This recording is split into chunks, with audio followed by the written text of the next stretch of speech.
नमस्कार। आज हम उत्तर प्रदेश लेखपाल परीक्षा के लिए ग्राम्य विकास और कृषि विषय की गहराइयों में उतर रहे हैं। हमारे सामने बहुत सारे नोट्स, आंकड़े और तारीखें हैं और हमारा मकसद एकदम साफ है। परीक्षा के लिए जरूरी हर एक तथ्य को न सिर्फ दोहराना बल्कि उसे इस तरह से समझना कि वो याद रह जाए। तो इसे एक मजबूत रिवीजन सत्र समझिए। बिल्कुल। आज हम कहानी या विश्लेषण में ज्यादा नहीं जाएंगे।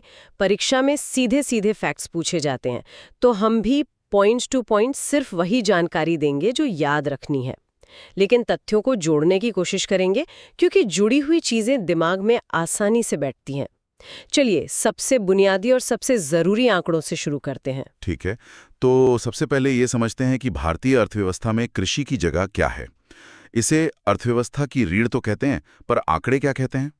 आर्थिक समीक्षा 2024-25 के मुताबिक जीडीपी में कृषि की हिस्सेदारी लगभग 16% है। हाँ, और अब इस आंकड़े को दूसरे आंकड़े से जुड़कर देखिए। ओके, 2011 की जनगणना कहती है कि देश की 54.6% आबादी कृषि में लगी है। ओह! और यहीं पर पूरी कहानी छिपी है। इसका मतलब यह है कि देश की आधी से ज्यादा आबादी मिलकर अर्थव्यवस्था का सिर्फ 16% हिस्सा बना रही है। ये तो बहुत बड़ा अंतर है। जी, यही वो एक लाइन है जो हमें कृषि क्षेत्र की चुनौतियों जैसे कि कम उत्पादकता और प्रति व्यक्ति कम आय के बारे में सब कुछ बता देती है। और जब हम इसे वैश्विक स्तर पर देखते हैं तो चुनौती और भी बड़ी दिखती है। हमारे पास दुनिया की सिर्फ 2.4% जमीन है और 4.2% पानी। और हमें दुनिया की 17.5% आबादी का पेट भरना है। बिल्कुल, कम संसाधनों में बहुत ज्यादा उत्पादन करने का दबाव। इसी दबाव की वजह से पानी एक बहुत बड़ा मुद्दा बन जाता है। इसीलिए तो भारतीय कृषि को मानसून का जुआ कहते हैं। सही है। आंकड़े भी यही दिखाते हैं। आज भी हमारे 61% किसान पूरी तरह बारिश पर निर्भर हैं। सोचिए, केवल 33% कृषि भूमि ही सिंचित है, बाकी 67% आसमान की तरफ देखती है। तो ये तो हुई आज की तस्वीर, लेकिन खेती की जड़ें तो हजारों साल पुरानी है। परीक्षा में प्राचीन इतिहास से भी सीधे सवाल आते हैं। खेती की शुरुआत का श्रेय नवपाषाण काल को दिया जाता है ना? हाँ, और भारत के संदर्भ में सबसे पुराने सबूत उत्तर प्रदेश से ही मिले हैं, जो इस परीक्षा के लिए इसे और भी जरूरी बना देता है। संत कबीर नगर में एक जगह है लहुरा देव। वहां से चावल के सबसे पुराने साक्ष्य मिले हैं, जो 9000 से 7000 ईसा पूर्व के हैं। ये तारीखें याद रखनी है। 9000 ईसा पूर्व आज से लगभग 11000 साल पहले। और गेहूं के बारे में क्या? वो भी लगभग इसी समय का है। लगभग। गेहूं के सबसे पुराने साक्ष्य मेहरगढ़ से मिलते हैं, जो अब पाकिस्तान में है। ये 7000 ईसा पूर्व के हैं। अच्छा, फिर वापस उत्तर प्रदेश आए तो प्रयागराज के पास कोल्डी हवा से 6500 ईसा पूर्व की चावल की भूसी मिली है। तो क्रम याद रखिए, लहुरादेव, फिर मेहरगढ़, फिर कोल्डी हवा। और हड़प्पा सभ्यता तो कृषि के लिए बहुत उन्नत मानी जाती थी। वहां से कौन कौन से खास सवाल बनते हैं? 4 जगहों के नाम और उनकी खोज बस रट लीजिए। पहला, हड़प्पा, दुनिया में पहली बार कपास यहीं उगाया गया। कपास, ठीक है। दूसरा, कालीबंगा, जूते हुए खेत का सबूत। तीसरा, लोथल, आटा पीसने की चक्की। और चौथा? रंगपुर, चावल के अवशेष। ये चारों मैच द कॉलम में बहुत पूछे जाते हैं। तो हमने देखा कि हजारों साल पहले खेती कैसे शुरू हुई, लेकिन खेती सिर्फ जमीन और बीज का खेल नहीं है, इस पर शासन का भी गहरा असर पड़ता है। मौर्य काल में सीता शब्द बहुत दिलचस्प है। हाँ, सीता के 2 मतलब थे। पहला, सरकारी जमीन को सीता भूमि कहते थे, और दूसरा, हल चलाने से जो नाली या रेखा बनती है उसे भी सीता कहा जाता था। अच्छा। इसी तरह कुछ और शब्द भी हैं, जैसे गोबर की खाद के लिए करिश या श्रीकृत शब्द का इस्तेमाल होता था। कुएं को अवध कहते थे और बंजर जमीन को खिल कहा जाता था। एक शब्द कौटिल्य के अर्थशास्त्र में भी आता है, आदेव मात्रिक। इसका क्या मतलब था? ये बहुत महत्वपूर्ण है। आदे मात्रिक उस जमीन को कहते थे जो इतनी उपजाऊ हो कि बिना बारिश के भी अच्छी फसल दे सके, जो देवों या बारिश पर निर्भर न हो। ये उस समय की सबसे अच्छी जमीन मानी जाती थी। तो ये तो हो गई प्राचीन शब्दावली। अब तेजी से आधुनिक भारत की ओर आते हैं, जहां आजादी के बाद देश के सामने सबसे बड़ी चुनौती थी सबका पेट भरना, और यहीं से जन्म हुआ कृषि क्रांतियों का। हरित क्रांति का नाम तो सब जानते हैं, लेकिन इसके पीछे के चेहरे और तारीखें क्या हैं? चलिए हरित क्रांति को पूरी तरह से समझते हैं। विश्व स्तर पर इसके जनक हैं नॉर्मन बोरलॉग, जिन्हें उनके काम के लिए 1970 में नोबेल शांति पुरस्कार मिला था। शांति का नोबेल, ये याद रखना। जी, कृषि का नहीं, शांति का। और हरित क्रांति शब्द सबसे पहले 1968 में विलियम एस गॉड ने इस्तेमाल किया था। और भारत में? भारत में तो इसका श्रेय MS स्वामीनाथन को जाता है। बिल्कुल, भारत में जनक MS स्वामीनाथन। इसकी शुरुआत हुई 1966-67 में तीसरी पंचवर्षीय योजना के दौरान। जी। स्वामीनाथन को 1987 में विश्व खाद्य पुरस्कार भी मिला। और 2 जगह खास है। इसकी जन्मस्थली माना जाता है पंतनगर, उत्तराखंड को। और लागू सबसे पहले पंजाब में हुई। हाँ, जिस राज्य में इसे सबसे पहले और सबसे सफल तरीके से लागू किया गया वो था पंजाब। हरित क्रांति के बाद दूसरी सबसे बड़ी क्रांति थी श्वेत क्रांति, यानी दूध का उत्पादन। हाँ, जिसे ऑपरेशन फ्लड भी कहते हैं। इसके जनक थे डॉक्टर वर्गीस कुरियन, जिन्हें मिल्कमैन ऑफ इंडिया भी कहा जाता है। और उनका जन्मदिन 26 नवंबर, राष्ट्रीय दुग्ध दिवस। सही। ये ऑपरेशन 1970 में शुरू हुआ था। और ये जानना जरूरी है कि आज दुग्ध उत्पादन में उत्तर प्रदेश पूरे देश में 17.21% हिस्सेदारी के साथ पहले नंबर पर है और दूसरे पर राजस्थान है। ठीक है, हरित और श्वेत क्रांति तो सबसे बड़ी थी, लेकिन इनसे प्रेरणा लेकर 70 और 80 के दशक में कई और मिशन शुरू हुए। अब एक रैपिड फायर राउंड हो जाए। जरूर। मैं क्रांति का नाम बोलता हूं, आप उससे जुड़ी फसल और जनक का नाम बताइए। नीली क्रांति, मछली उत्पादन, जनक हीरा लाल चौधरी और अरुण कृष्णन। पीली क्रांति, तिलहन, खासकर सरसों, जनक सैम पित्रोदा। इसका मकसद था खाद्य तेल में आत्मनिर्भर बनना। गुलाबी क्रांति, झींगा मछली और प्याज उत्पादन। लाल क्रांति, टमाटर और मांस उत्पादन। इसके जनक हैं विशाल तिवारी। रजत यानी सिल्वर क्रांति, अंडा उत्पादन, इसे इंदिरा गांधी के कार्यकाल से जोड़ा जाता है। गोल क्रांति, ये तो आसान है, आलू उत्पादन। बिल्कुल। और 2 और हैं जो अक्सर छूट जाते हैं। ग्रे या धूसर क्रांति, जो उर्वरक यानी फर्टिलाइजर उत्पादन से जुड़ी है। और रजत फाइबर क्रांति, वो कपास उत्पादन से संबंधित है।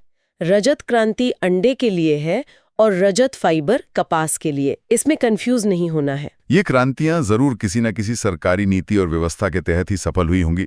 आजादी से पहले की बात करें तो अंग्रेजों की भू राजस्व व्यवस्था ने तो किसानों की कमर ही तोड़ दी थी।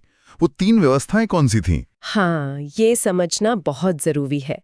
पहली थी स्थायी बंदोबस्त, जिसे हम जमींदारी व्यवस्था भी कहते हैं। इसे 1793 में लॉर्ड कॉर्नवालिस ने शुरू किया था। 1793, लॉर्ड कॉर्नवालिस। जी, ये ब्रिटिश भारत के 19% हिस्से पर, खासकर बंगाल और बिहार में लागू थी। इसमें सरकार का किसान से कोई सीधा संपर्क नहीं था, वो जमींदार से टैक्स लेती थी। और दूसरी व्यवस्था जो सबसे बड़े इलाके पर लागू थी, वो थी रैयतवाड़ी व्यवस्था। इसे थॉमस मुनरो और कैप्टन रीड ने शुरू किया था। ये सबसे ज्यादा 51% क्षेत्र पर लागू थी, जिसमें मद्रास और बंबई प्रेसिडेंसी मुख्य थे। रैयत मतलब किसान। सही। तो इसमें सरकार सीधे किसान से कर वसूलती थी, बिचौलिया यानी जमींदार नहीं था। और तीसरी थी महलवाड़ी। सही। महलवाड़ी व्यवस्था हॉल्ट मैकेंजी लेकर आए। ये 30% क्षेत्र पर लागू थी, खासकर पंजाब और उत्तर पश्चिमी प्रांतों में। इसमें न तो जमींदार से और न ही एक-एक किसान से, बल्कि पूरे गांव या महाल से एक साथ लगान तय किया जाता था। तो ये तो हुई अंग्रेजों की व्यवस्था। आजादी के बाद भारत ने अपनी पूरी अर्थव्यवस्था को पंचवर्षीय योजनाओं के जरिए दिशा दी। कृषि के नजरिए से इनमें क्या खास था? पहली योजना से शुरू करते हैं। पहली योजना 1951-56 हैरो डोमर मॉडल पर आधारित थी। इसका सीधा साधा फोकस था बचत बढ़ाओ, निवेश करो और विकास अपने आप होगा। और क्योंकि उस वक्त देश में अनाज की भारी कमी थी, इसलिए सर्वोच्च प्राथमिकता कृषि को दी गई। लेकिन दूसरी योजना में ये प्राथमिकता बदल गई। हाँ, दूसरी योजना 1956-61 में पीसी महालेनोबिस ने कहा, नहीं, असली विकास बड़े उद्योगों से आएगा। तो फोकस खेती से हटकर स्टील प्लांट और भारी मशीनों पर चला गया। और तीसरी योजना 1961-66 तो काफी उथल-पुथल वाली रही। उसे भारत की सबसे असफल योजनाओं में से एक माना जाता है।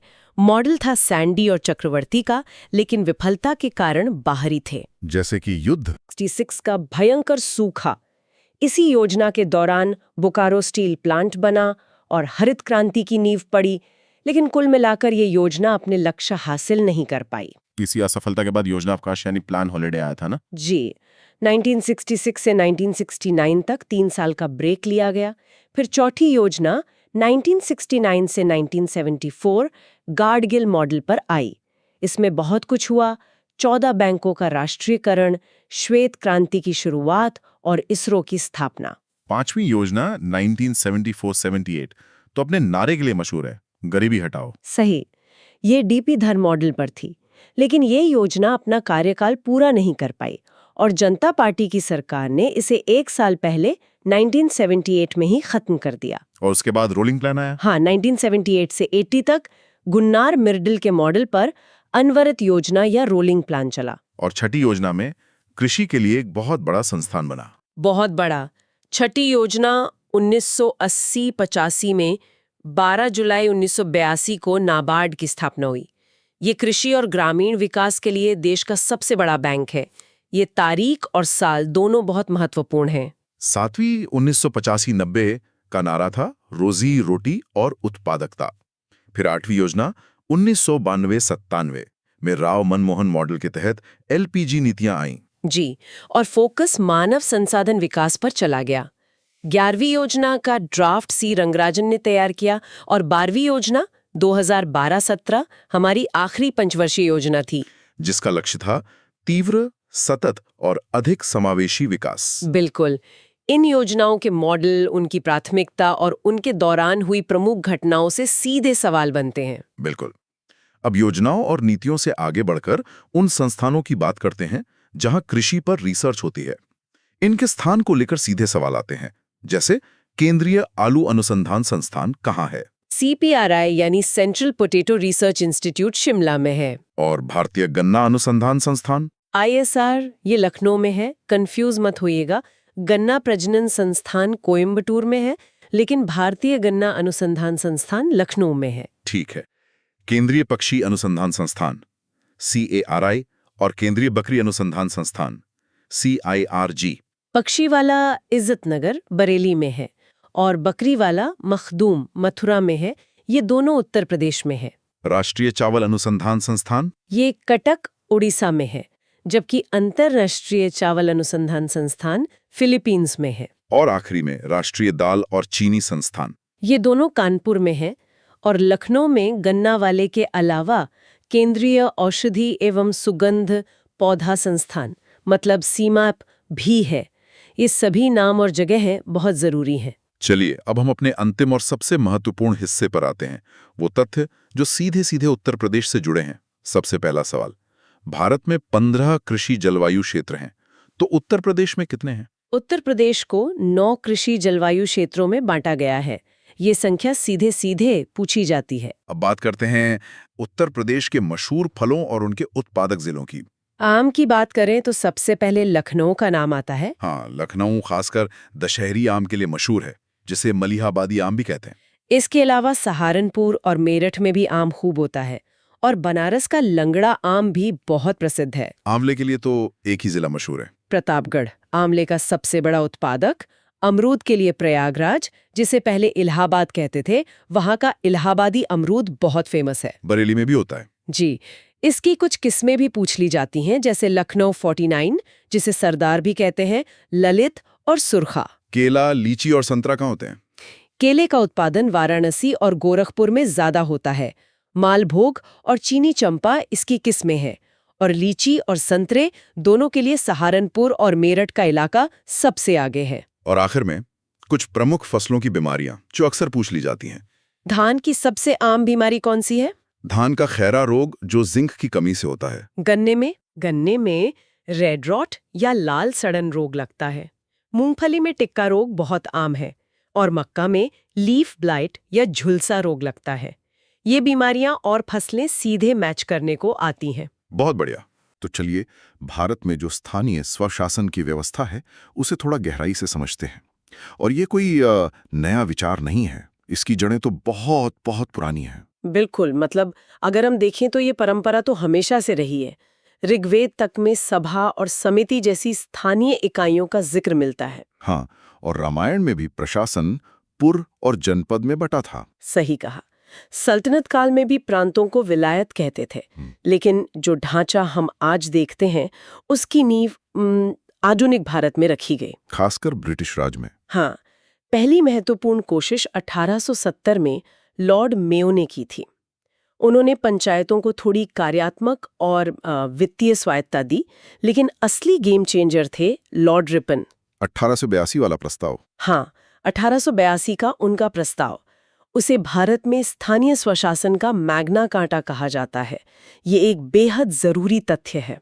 लॉर्ड रिपन, ये नाम परीक्षाओं के लिए याद रखना बहुत जरूरी है।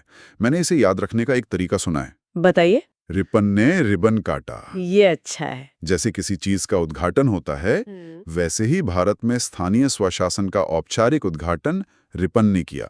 ये अच्छी ट्रिक है, और यही सोच, यही विचार आजादी के बाद हमारे संविधान में भी शामिल किया गया। अनुच्छेद 40 में? बिल्कुल।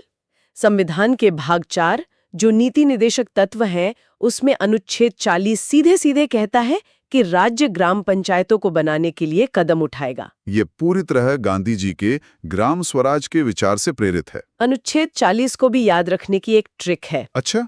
40 में होते हैं 4 और 0, तो 4 + 0 = 4। 4? और गांव में 4 लोग कहाँ बैठकर बातें करते हैं? चौपाल पर। हाँ, तो अनुच्छेद 40 मतलब गांव की चौपाल यानी ग्राम पंचायत। बहुत बढ़िया। तो आजादी के बाद इसी दिशा में 2 बड़े कार्यक्रम शुरू हुए। 2 अक्टूबर 1952 को सामुदायिक विकास कार्यक्रम, और फिर ठीक 1 साल बाद राष्ट्रीय विस्तार सेवा। हाँ, वो फोर्ड फाउंडेशन की मदद से शुरू हुई थी। मकसद था ग्रामीण विकास में लोगों की भागीदारी बढ़ाना। पर ये कार्यक्रम उतने सफल नहीं हुए जितनी उम्मीद थी। शायद इसीलिए महात्मा गांधी ने कहा था, जब पंचायती राज स्थापित हो जाएगा तो जनमत वो करेगा जो हिंसा कभी नहीं कर सकी। वो शायद इसी भागीदारी की कमी की ओर इशारा कर रहे थे। तो इन कार्यक्रमों की कमियों को समझने के लिए ही फिर समितियों का दौर शुरू हुआ होगा। एकदम सही। और यहीं से पंचायती राज के विकास का सबसे महत्वपूर्ण अध्याय शुरू होता है। सरकार ने कई समितियां बनाई और इनका क्रम याद रखना अक्सर मुश्किल होता है। हाँ, ये सच है।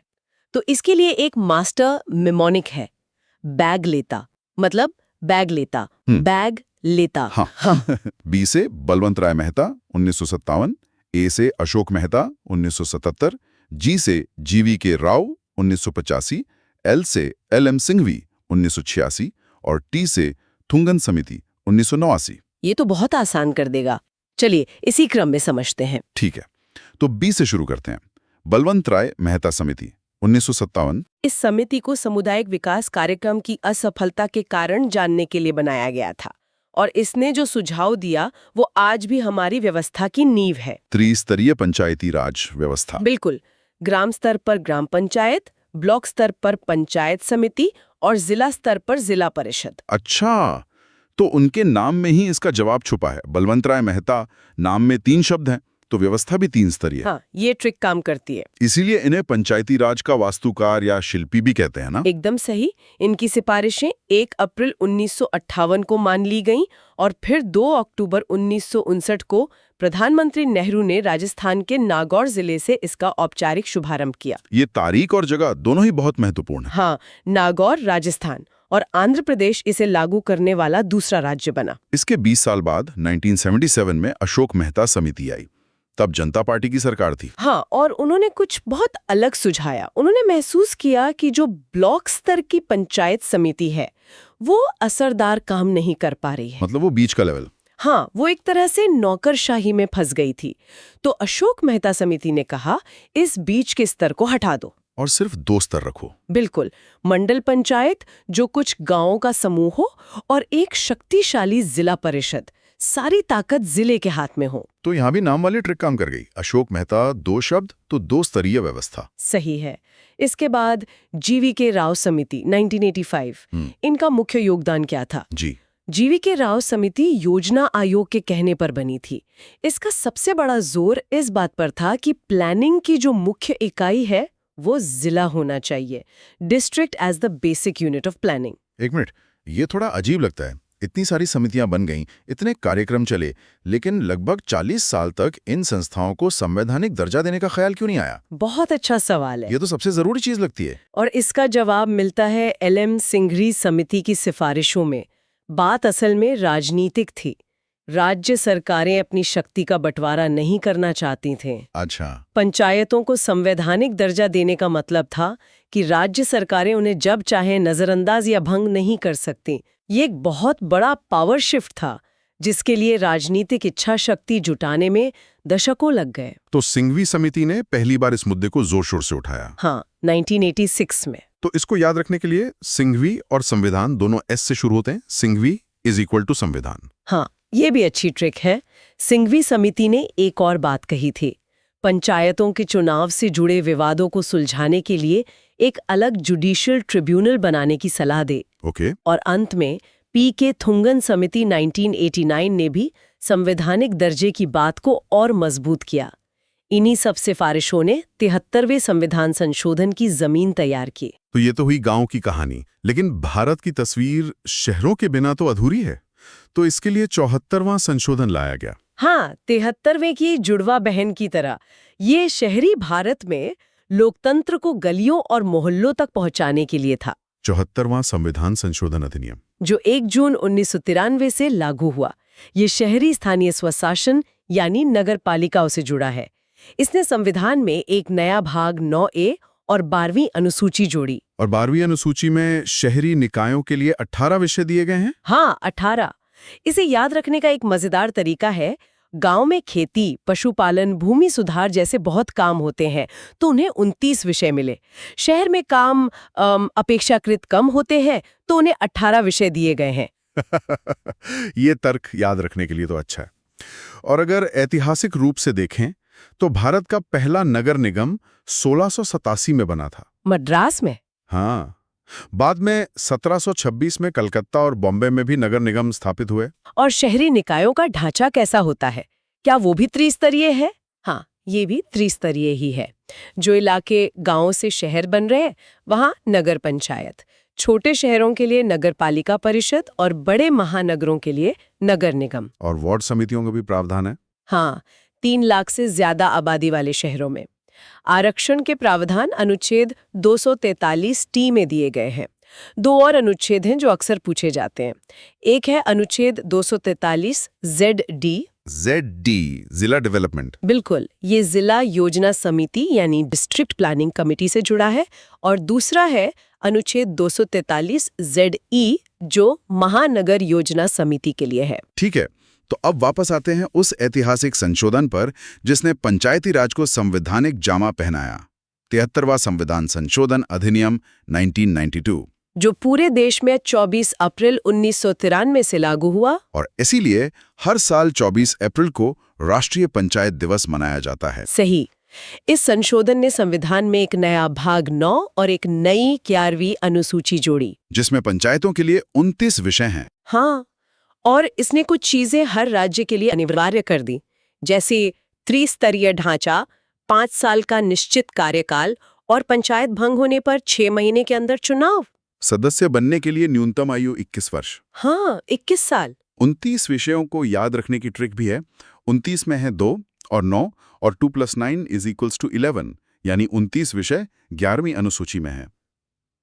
आपकी ट्रिक्स काफी काम की हैं। लेकिन इस संशोधन का सबसे क्रांतिकारी पहलू तो आरक्षण था, सही है ना? निश्चित रूप से। अनुच्छेद 243D के तहत अनुसूचित जाति SC और अनुसूचित जनजाति ST को उनकी जनसंख्या के अनुपात में आरक्षण दिया गया और महिलाओं के लिए कम से कम 1/3 मतलब 33% सीटें आरक्षित की गईं। ये जमीनी स्तर पर सामाजिक न्याय की दिशा में एक बहुत बड़ा कदम था। अनुच्छेद 243D को याद रखने के लिए D को डिप्राइव्ड क्लासेस से जोड़ा जा सकता है जिनके लिए आरक्षण है। ये भी सही है। एक और जरूरी शब्द है ग्राम सभा। ये क्या होती है? यहाँ एक जरूरी फर्क समझना होगा। ग्राम पंचायत और ग्राम सभा एक चीज नहीं है। अच्छा। ग्राम सभा मतलब गांव के सारे रजिस्टर्ड वोटर्स। ये गांव की संसद है, आप कह सकती हैं। और ग्राम पंचायत, जिसमें प्रधान और सदस्य होते हैं, वो सरकार है जैसे ये संसद चुनती है। तो असली शक्ति ग्राम सभा के हाथ में। हाँ, और इसका जिक्र अनुच्छेद 243A में है। ए से असेंबली, सभा। और 73वें संशोधन को पूरी तरह से लागू करने वाला पहला राज्य कौन सा था? ये श्रेय मध्य प्रदेश को जाता है। तो ये संवैधानिक दर्जा तो मिल गया, पर क्या जमीन पर सब कुछ बदल गया? आज भी जो सबसे बड़ी चुनौती है वो 3 Fs की है। फंड्स, फंक्शंस और फंक्शनरीज। बिल्कुल सही कहा। राज्यों ने पंचायतों को अधिकार तो दिए, पर अक्सर उन्हें चलाने के लिए न पूरा पैसा देते हैं, न ही जरूरी स्टाफ। चलिए अब जरा इनकी कार्यप्रणाली पर नजर डालते हैं। ठीक है, तो कानूनन ग्राम सभा की बैठक साल में कम से कम 2 बार होनी जरूरी है। और ग्राम पंचायत की? ग्राम पंचायत की बैठक हर महीने होनी चाहिए और 2 बैठकों के बीच 2 महीने से ज्यादा का अंतर नहीं हो सकता। और कोरम? किसी भी बैठक के लिए कोरम यानी गणपूर्ति कुल सदस्यों का 1/3 1/3 होता है और सरकारी प्रतिनिधि के तौर पर ग्राम विकास अधिकारी यानी वीडीओ होता है। इतना सारा काम करने के लिए अंदर भी तो कोई व्यवस्था होगी। काम कैसे बढ़ता है? हाँ, काम को आसान बनाने के लिए ग्राम पंचायत में 6 प्रमुख समितियां होती हैं। ज्यादातर जैसे नियोजन, निर्माण कार्य, प्रशासनिक और जल प्रबंधन समिति, इनके अध्यक्ष तो प्रधान ही होते हैं। लेकिन 2 समितियां अलग हैं। हाँ, पहली है शिक्षा समिति, जिसका अध्यक्ष उप प्रधान होता है। अच्छा, इसे ऐसे याद रख सकते हैं कि प्रधान जी व्यस्त हैं, इसलिए शिक्षा जैसा जरूरी काम उप प्रधान देखेगा। बिल्कुल। और दूसरी है स्वास्थ्य एवं कल्याण समिति। इसका नेतृत्व किसी अनुसूचित जाति, जनजाति या महिला सदस्य को दिया जाता है ताकि सामाजिक समावेश सुनिश्चित हो। एक भूमि प्रबंधक समिति के बारे में भी सुना है, उसमें क्या खास है? वो एक महत्वपूर्ण बिंदु है। एलएमसी का अध्यक्ष तो प्रधान ही होता है, लेकिन उसका सचिव उस इलाके का लेखपाल यानी पटवारी होता है। ये एक ऐसा तथ्य है जो अक्सर परीक्षाओं में पूछा जाता है। अब एक विशेष कानून की बात करते हैं, पैसा अधिनियम 1996। ये क्या है और इसकी जरूरत क्यों पड़ी? पैसा का पूरा नाम है panchayat extension to the scheduled areas act. ये भूरिया समिति की सिफारिश पर लाया गया था। इसका मकसद क्या था? इसका मकसद था कि पंचायती राज का जो ढांचा है उसे सीधे सीधे आदिवासी और अनुसूचित क्षेत्रों में लागू न किया जाए। ये एक लैंडमार्क कानून था जिसने माना कि one size fits all model Bharat में काम नहीं कर सकता। तो इसने क्या अलग किया? पीएसआई ने इन क्षेत्रों की पारंपरिक ग्राम सभाओं को जल, जंगल और जमीन से जुड़े मामलों में विशेष अधिकार दिए। और सहकारी समितियों, कोऑपरेटिव सोसाइटीज का भी जिक्र आता है। हाँ, 1997 संविधान संशोधन 2011 के द्वारा संवैधानिक दर्जा दिया गया। इसके लिए संविधान में एक नया भाग 9B और अनुच्छेद 243 ZH से 243 ZT तक जोड़े गए। ठीक है, अब थोड़ा उत्तर प्रदेश पर ध्यान केंद्रित करते हैं, क्योंकि राज्य विशिष्ट परीक्षाओं के लिए ये बहुत महत्वपूर्ण है। जरूर। उत्तर प्रदेश में पंचायतों की स्थापना तो 15 अगस्त 1949 को ही हो गई थी, लेकिन त्रिस्तरीय व्यवस्था बलवंत राय मेहता समिति की सिफारिश के बाद 1961 के अधिनियम से लागू हुई। और 73वें संशोधन के बाद जब केंद्र का 73वां संशोधन आया तो उसके हिसाब से बदलाव करने के लिए राज्य ने अपना संशोधन अधिनियम बनाया, जो 22 अप्रैल 1994 से प्रभावी हुआ। इसी के तहत उत्तर प्रदेश राज्य निर्वाचन आयोग बना होगा। हाँ, 23 अप्रैल 1994 को। इसके आयुक्त की नियुक्ति राज्यपाल करते हैं, लेकिन यहाँ आयुक्त के कार्यकाल पर ध्यान देना जरूरी है। क्या खास है उसमें? ये 6 वर्ष या 70 वर्ष की आयु तक है, जो भी पहले हो। ये सामान्य 65 वर्ष की सीमा से ज्यादा है। पहले और वर्तमान आयुक्त कौन है? पहले चुनाव आयुक्त थे श्री रामदास सोनकर और वर्तमान में मार्च 2024 के अनुसार है श्री राज प्रताप सिंह।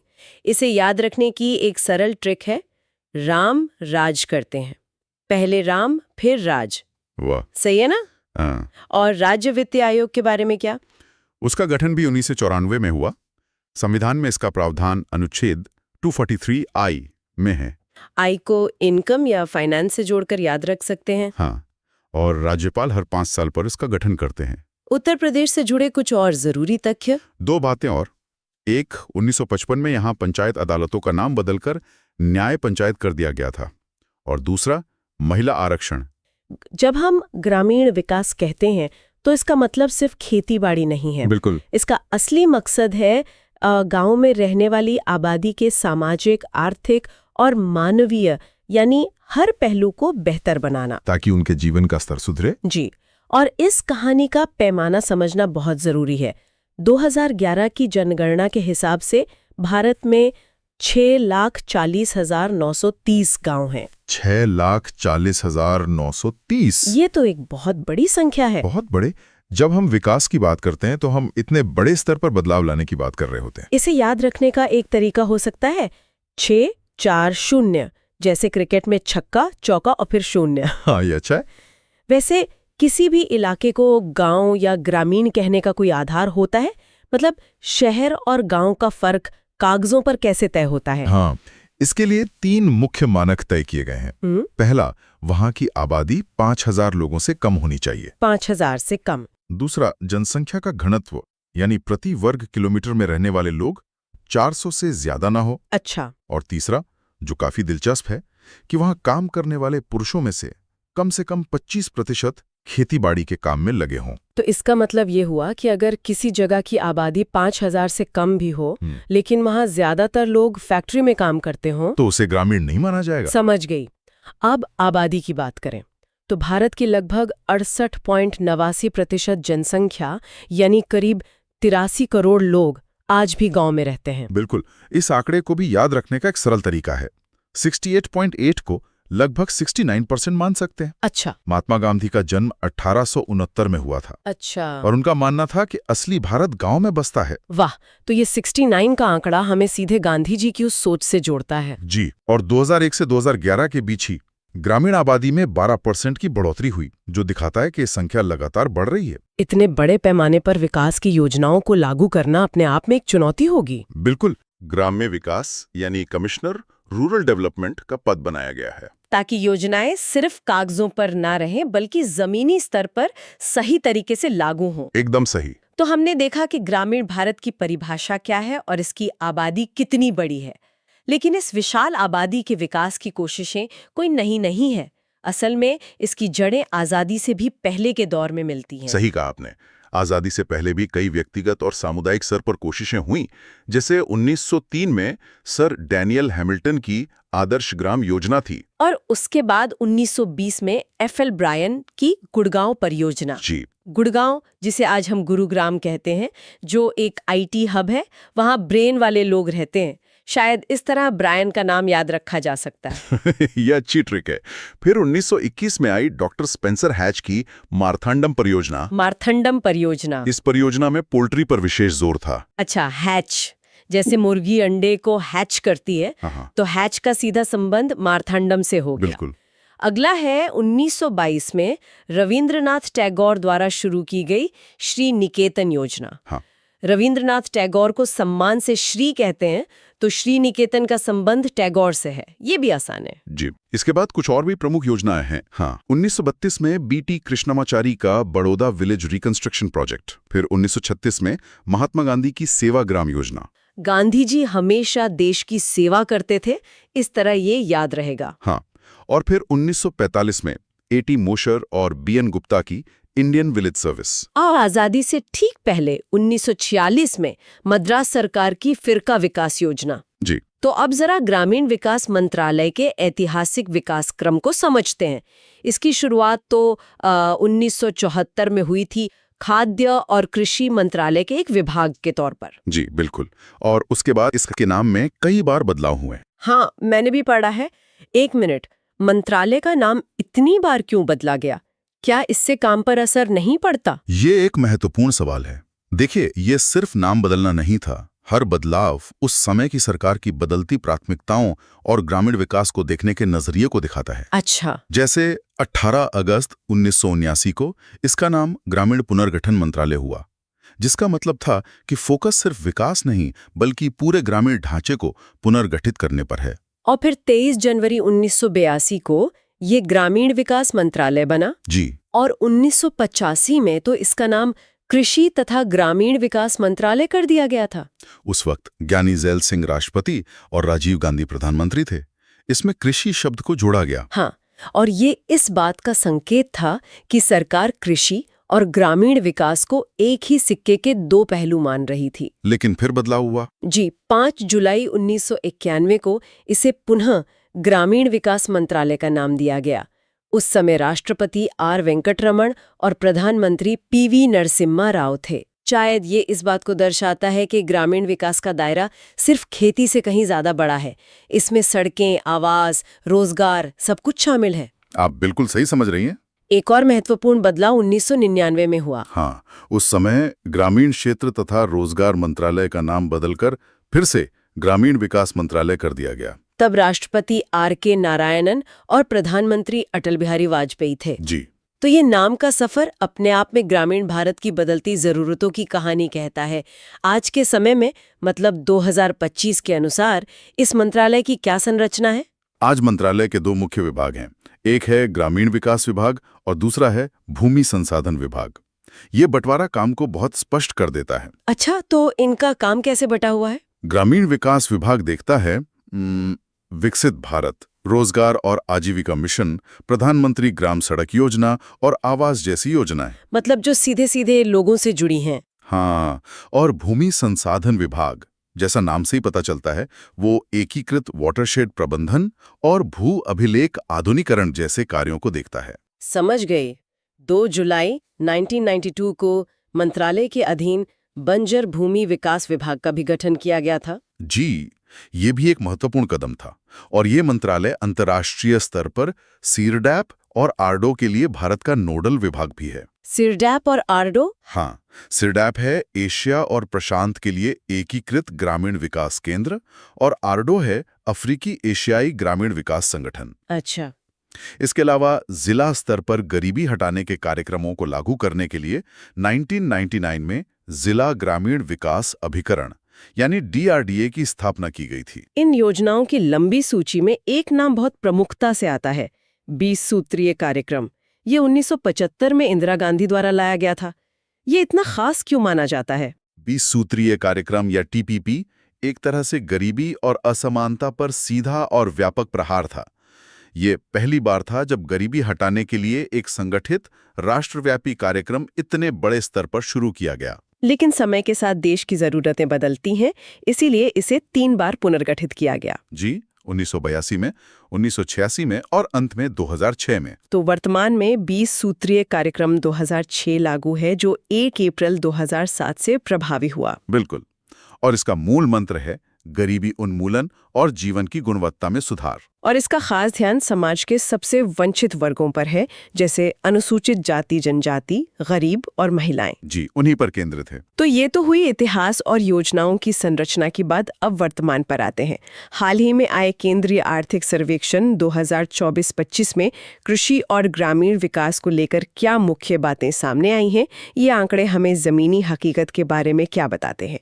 सर्वेक्षण के आंकड़े बहुत दिलचस्प तस्वीर पेश करते हैं। पहली बात तो ये कि वित्त वर्ष 2024 में देश की GDP में कृषि और उससे जुड़े क्षेत्रों का योगदान लगभग 16% है। 16%? 16 को सोना से याद रख सकते हैं कि हमारी खेती आज भी सोने जितनी कीमती है। बिल्कुल, लेकिन जो ज्यादा महत्वपूर्ण बात सर्वेक्षण बताता है वो ये है कि कृषि के अंदर विकास के इंजन बदल रहे हैं। बदल रहे हैं? मतलब अब सिर्फ गेहूं चावल की बात नहीं हो रही है? बिल्कुल नहीं। अब बागवानी, मवेशी पालन और खासकर मत्स्य पालन यानी मछली पालन कृषि विकास के मुख्य चालक बनकर उभरे हैं। अच्छा। ये वो क्षेत्र हैं जो किसानों की आय को सिर्फ मानसून और फसलों पर निर्भर रहने से बचाते हैं। और उत्पादन के आंकड़ों में भी अच्छी खासी बढ़ोतरी दिख रही है। जी, 2024 में खरीफ खाद्यान्न उत्पादन 164.05 लाख मीट्रिक टन तक पहुंचने की उम्मीद है, जो पिछले वर्ष की तुलना में लगभग 89 लाख मीट्रिक टन ज्यादा है। सरकार की तरफ से भी MSP यानी न्यूनतम समर्थन मूल्य में बढ़ोतरी की गई है। 2024-25 के लिए अरहर पर 59% और बाजरा पर 77% की MSP वृद्धि की गई है। इसका मकसद शायद किसानों को पारंपरिक फसलों से हटकर दालों और मोटे अनाजों की तरफ प्रोत्साहित करना है। बिल्कुल, जो पोषण और मिट्टी दोनों के लिए बेहतर हैं। आपने सहायक क्षेत्रों की बात की। मत्स्य पालन ने 2011-12 से 2021-22 के दौरान 8.7% की सर्वोच्च चक्रवृद्धि वार्षिक वृद्धि दर दर्ज की है। यह सुनने में सिर्फ एक नंबर लगता है, पर इसका असल मतलब क्या है? इसका मतलब है कि ये क्षेत्र बाकी कृषि की तुलना में बहुत तेजी से बढ़ रहा है। ये ग्रामीण परिवारों, खासकर तटीय और नदी किनारे बसे समुदायों के लिए आय का एक नया और शक्तिशाली जरिया बन रहा है। ये तो ग्रामीण अर्थव्यवस्था में एक बड़ा बदलाव है। बहुत बड़ा। आर्थिक सर्वेक्षण में किसान कल्याण और खाद्य सुरक्षा योजनाओं की प्रगति का भी जिक्र है। हाँ। 31 अक्टूबर 2024 तक 11 करोड़ से अधिक किसानों को PM किसान योजना का लाभ मिला है। जी, और पीएम किसान मानधन योजना के तहत 23.61 लाख किसान नामांकित हैं। और प्रधानमंत्री गरीब कल्याण अन्न योजना भी है। हाँ, उसके तहत अगले 5 वर्षों के लिए मुफ्त खाद्यान्न का प्रावधान किया गया है, जो खाद्य सुरक्षा के प्रति सरकार की लंबी अवधि की प्रतिबद्धता को दर्शाता है। ये दोनों योजनाएं ग्रामीण भारत के लिए एक बड़े सुरक्षा कवच का काम करती हैं। बिल्कुल। अब बात करते हैं उन बुनियादी सुविधाओं की जो जीवन की गुणवत्ता तय करती हैं। पानी, बिजली, स्वच्छता, यहाँ क्या प्रगति है? यहाँ पर आंकड़े काफी प्रभावशाली हैं। जल जीवन मिशन के तहत योजना की शुरुआत से अब तक 12 करोड़ परिवारों को नल से पीने का पानी मिला है। 12 करोड़! ये महिलाओं के जीवन में एक क्रांतिकारी बदलाव है, जिन्हें पानी के लिए मीलों चलना पड़ता था। सही कहा आपने। और स्वच्छ भारत मिशन में ओडीएफ प्लस गांवों की संख्या बढ़कर 3.64 लाख हो गई है। यहाँ ओडीएफ तो हम समझते हैं खुले में शौच से मुक्त, लेकिन ये प्लस का क्या मतलब है? ओडीएफ प्लस का मतलब है कि गांव न सिर्फ खुले में शौच से मुक्त है, बल्कि वहाँ कूड़े कचरे और गंदे पानी के प्रबंधन की भी एक स्थायी व्यवस्था है। अच्छा, तो ये स्वच्छता का अगला और ज्यादा मुश्किल स्तर है। जी। और बिजली के मोर्चे पर सौभाग्य और दीनदयाल उपाध्याय ग्राम ज्योति योजना के तहत 18,374 गांवों और 2.9 करोड़ घरों को बिजली की सुविधा दी गई है। हाँ। लेकिन आज के दौर में विकास सिर्फ बिजली पानी तक सीमित नहीं है, डिजिटल कनेक्टिविटी भी उतनी ही जरूरी है। आप बिल्कुल सही जगह पर आई हैं। डिजिटल भारत निधि के जरिए दिसंबर 2024 तक 10,700 दूर दराज के गांव में 4G मोबाइल सेवाएं पहुंचाई गई हैं। 10,700 गांव? जी। ये सिर्फ मनोरंजन या बातचीत के लिए नहीं है। ये ग्रामीण भारत को शिक्षा, स्वास्थ्य, बैंकिंग और बाजार से जोड़ने का एक जरिया है। भारत में स्वास्थ्य सेवाएं और नीतियां। तो चलिए सीधे सरकार के सबसे प्रमुख लक्ष्य से शुरू करते हैं। सरकार का एक लक्ष्य है कि सार्वजनिक स्वास्थ्य पर जो खर्च है उसे जीडीपी का 2.5% तक किया जाए, और इसके लिए एक समय सीमा भी तय है, वर्ष 2025। हाँ, और इसे याद रखने का एक बहुत सीधा तरीका है। अच्छा। साल है 2025 और लक्ष्य है 2.5%। तो ये 25-25 का मिलान याद रखने में मदद करता है। अरे वाह, ये तो बहुत बढ़िया है। तो हम इस लक्ष्य के कितने करीब हैं अभी? देखिए, हम करीब आ रहे हैं पर अभी पहुंचे नहीं हैं। जो मौजूदा अनुमान है उनके हिसाब से ये खर्च लगभग 2.1 से 2.2% के बीच है, तो सफर अभी बाकी है। तो इस लक्ष्य तक पहुंचने के लिए जाहिर है बुनियादी ढांचे पर बहुत काम करना होगा। बिल्कुल, और वो हो भी रहा है। अगर हम सिर्फ मेडिकल कॉलेजों की संख्या देखें तो उसमें एक बहुत बड़ी जबरदस्त वृद्धि हुई है। आंकड़े क्या कहते हैं? 2014 में देश में करीब 387 मेडिकल कॉलेज थे। आज 2024-25 तक ये संख्या 730 के भी पार चली गई है। लगभग दोगुने हो गए हैं। हाँ, लगभग दोगुने। और यहाँ ये जानना जरूरी है कि ये जो विस्तार हो रहा है ये प्रधानमंत्री स्वास्थ्य सुरक्षा योजना यानी PMSSY के तहत हो रहा है। अच्छा, PMSSY। ये योजना कब शुरू हुई थी? ये 2003 में शुरू हुई थी और इसी योजना के तहत नए एम्स की स्थापना भी होती है और जो पुराने सरकारी मेडिकल कॉलेज है उन्हें अपग्रेड भी किया जाता है। आपने एम्स की बात की। एम्स का नाम आते ही एक भरोसे का एहसास होता है। इनकी संख्या में कितना बदलाव आया है? बहुत बड़ा बदलाव। 2014 में देश में सिर्फ 7 एम्स थे और आज ये संख्या बढ़कर 22 से ज्यादा हो गई है। इसमें वो भी शामिल हैं जो पूरी तरह से काम कर रहे हैं और वो भी जो अभी बन रहे हैं। तो ये तो हुई तृतीयक स्वास्थ्य सेवा यानी टर्शियरी हेल्थ केयर की बात। लेकिन जो आम आदमी की पहली जरूरत है यानी प्राइमरी हेल्थ केयर, उसके लिए क्या व्यवस्था है? उसकी नींव है आयुष्मान आरोग्य मंदिर। पहले हम इन्हें हेल्थ एंड वेलनेस सेंटर के नाम से जानते थे। हाँ, नाम बदला है अभी। जी, और ये बहुत महत्वपूर्ण है। देश भर में ऐसे 1.73 लाख से भी ज्यादा केंद्र अभी काम कर रहे हैं। इन सब कोशिशों का एक असर तो डॉक्टरों की संख्या पर भी पड़ा होगा।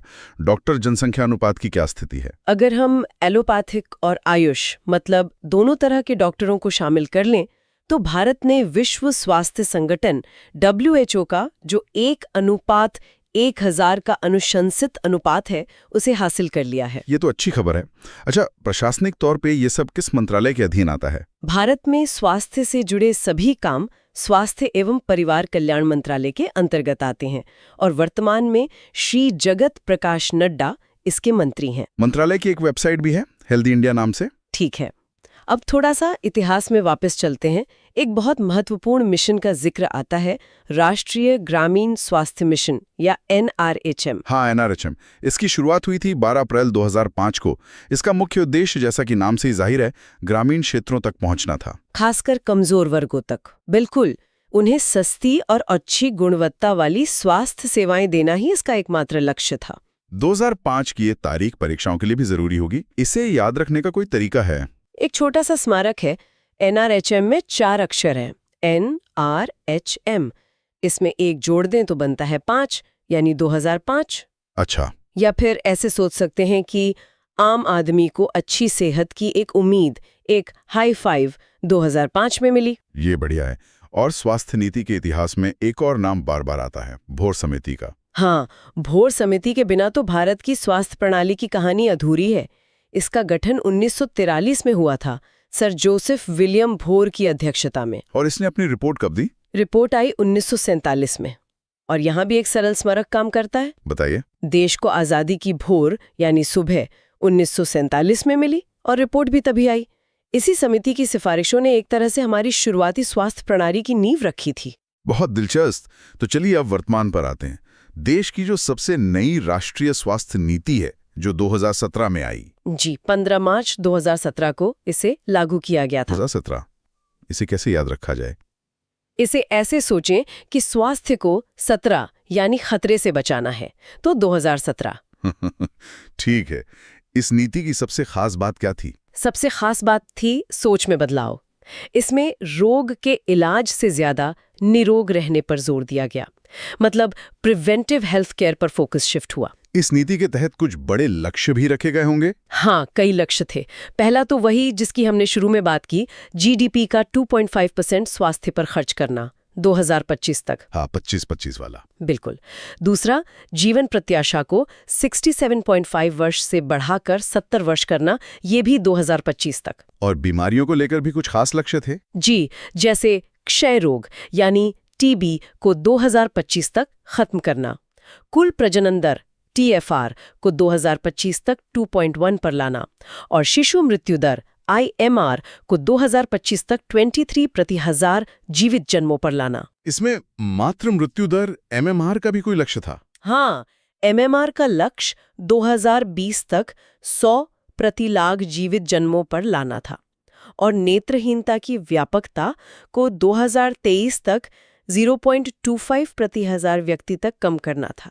मतलब ये लक्ष्य बताते हैं कि नीति कितनी व्यापक थी। सही है। अब कुछ प्रमुख बीमारियों और उनसे जुड़े राष्ट्रीय कार्यक्रमों पर एक नजर डालते हैं। मलेरिया से शुरू करते हैं। राष्ट्रीय मलेरिया नियंत्रण कार्यक्रम ये बहुत पुराना है, 1953 में ही शुरू हो गया था। 1953, इसे याद रखने के लिए एक मजेदार स्मारक है। मच्छर काटने से इंसान 53 में आ जाता है। 53 यानी 53, ठीक है। और विश्व मलेरिया दिवस 25 अप्रैल को मनाया जाता है। ठीक है। टीबी के बारे में बात करते हैं। टीबी के लिए राष्ट्रीय क्षय रोग कार्यक्रम 1962 में शुरू हुआ, लेकिन इसमें एक बड़ा मोड़ आया 1997 में, जब इसमें डॉट्स प्रणाली को अपनाया गया। Dots, directly observe treatment short course. बिल्कुल, इससे इलाज की सफलता दर बहुत बढ़ गई। और कुष्ठ रोग के लिए राष्ट्रीय कुष्ठ रोग नियंत्रण कार्यक्रम 1955 में शुरू हुआ। इसके लिए स्मारक है कि बचपन में कुष्ठ रोग से डर लगता था, तो बचपन से 55। और इस कार्यक्रम की सफलता यह है कि भारत अब कुष्ठ मुक्त है। हाँ, 2007 में ही भारत को कुष्ठ मुक्त घोषित कर दिया गया था। अब आते हैं एड्स पर। भारत में इसका पहला मामला 1986 में चेन्नई में दर्ज हुआ था और इसके नियंत्रण के लिए 1992 में राष्ट्रीय एड्स नियंत्रण संगठन यानी NACO की स्थापना हुई।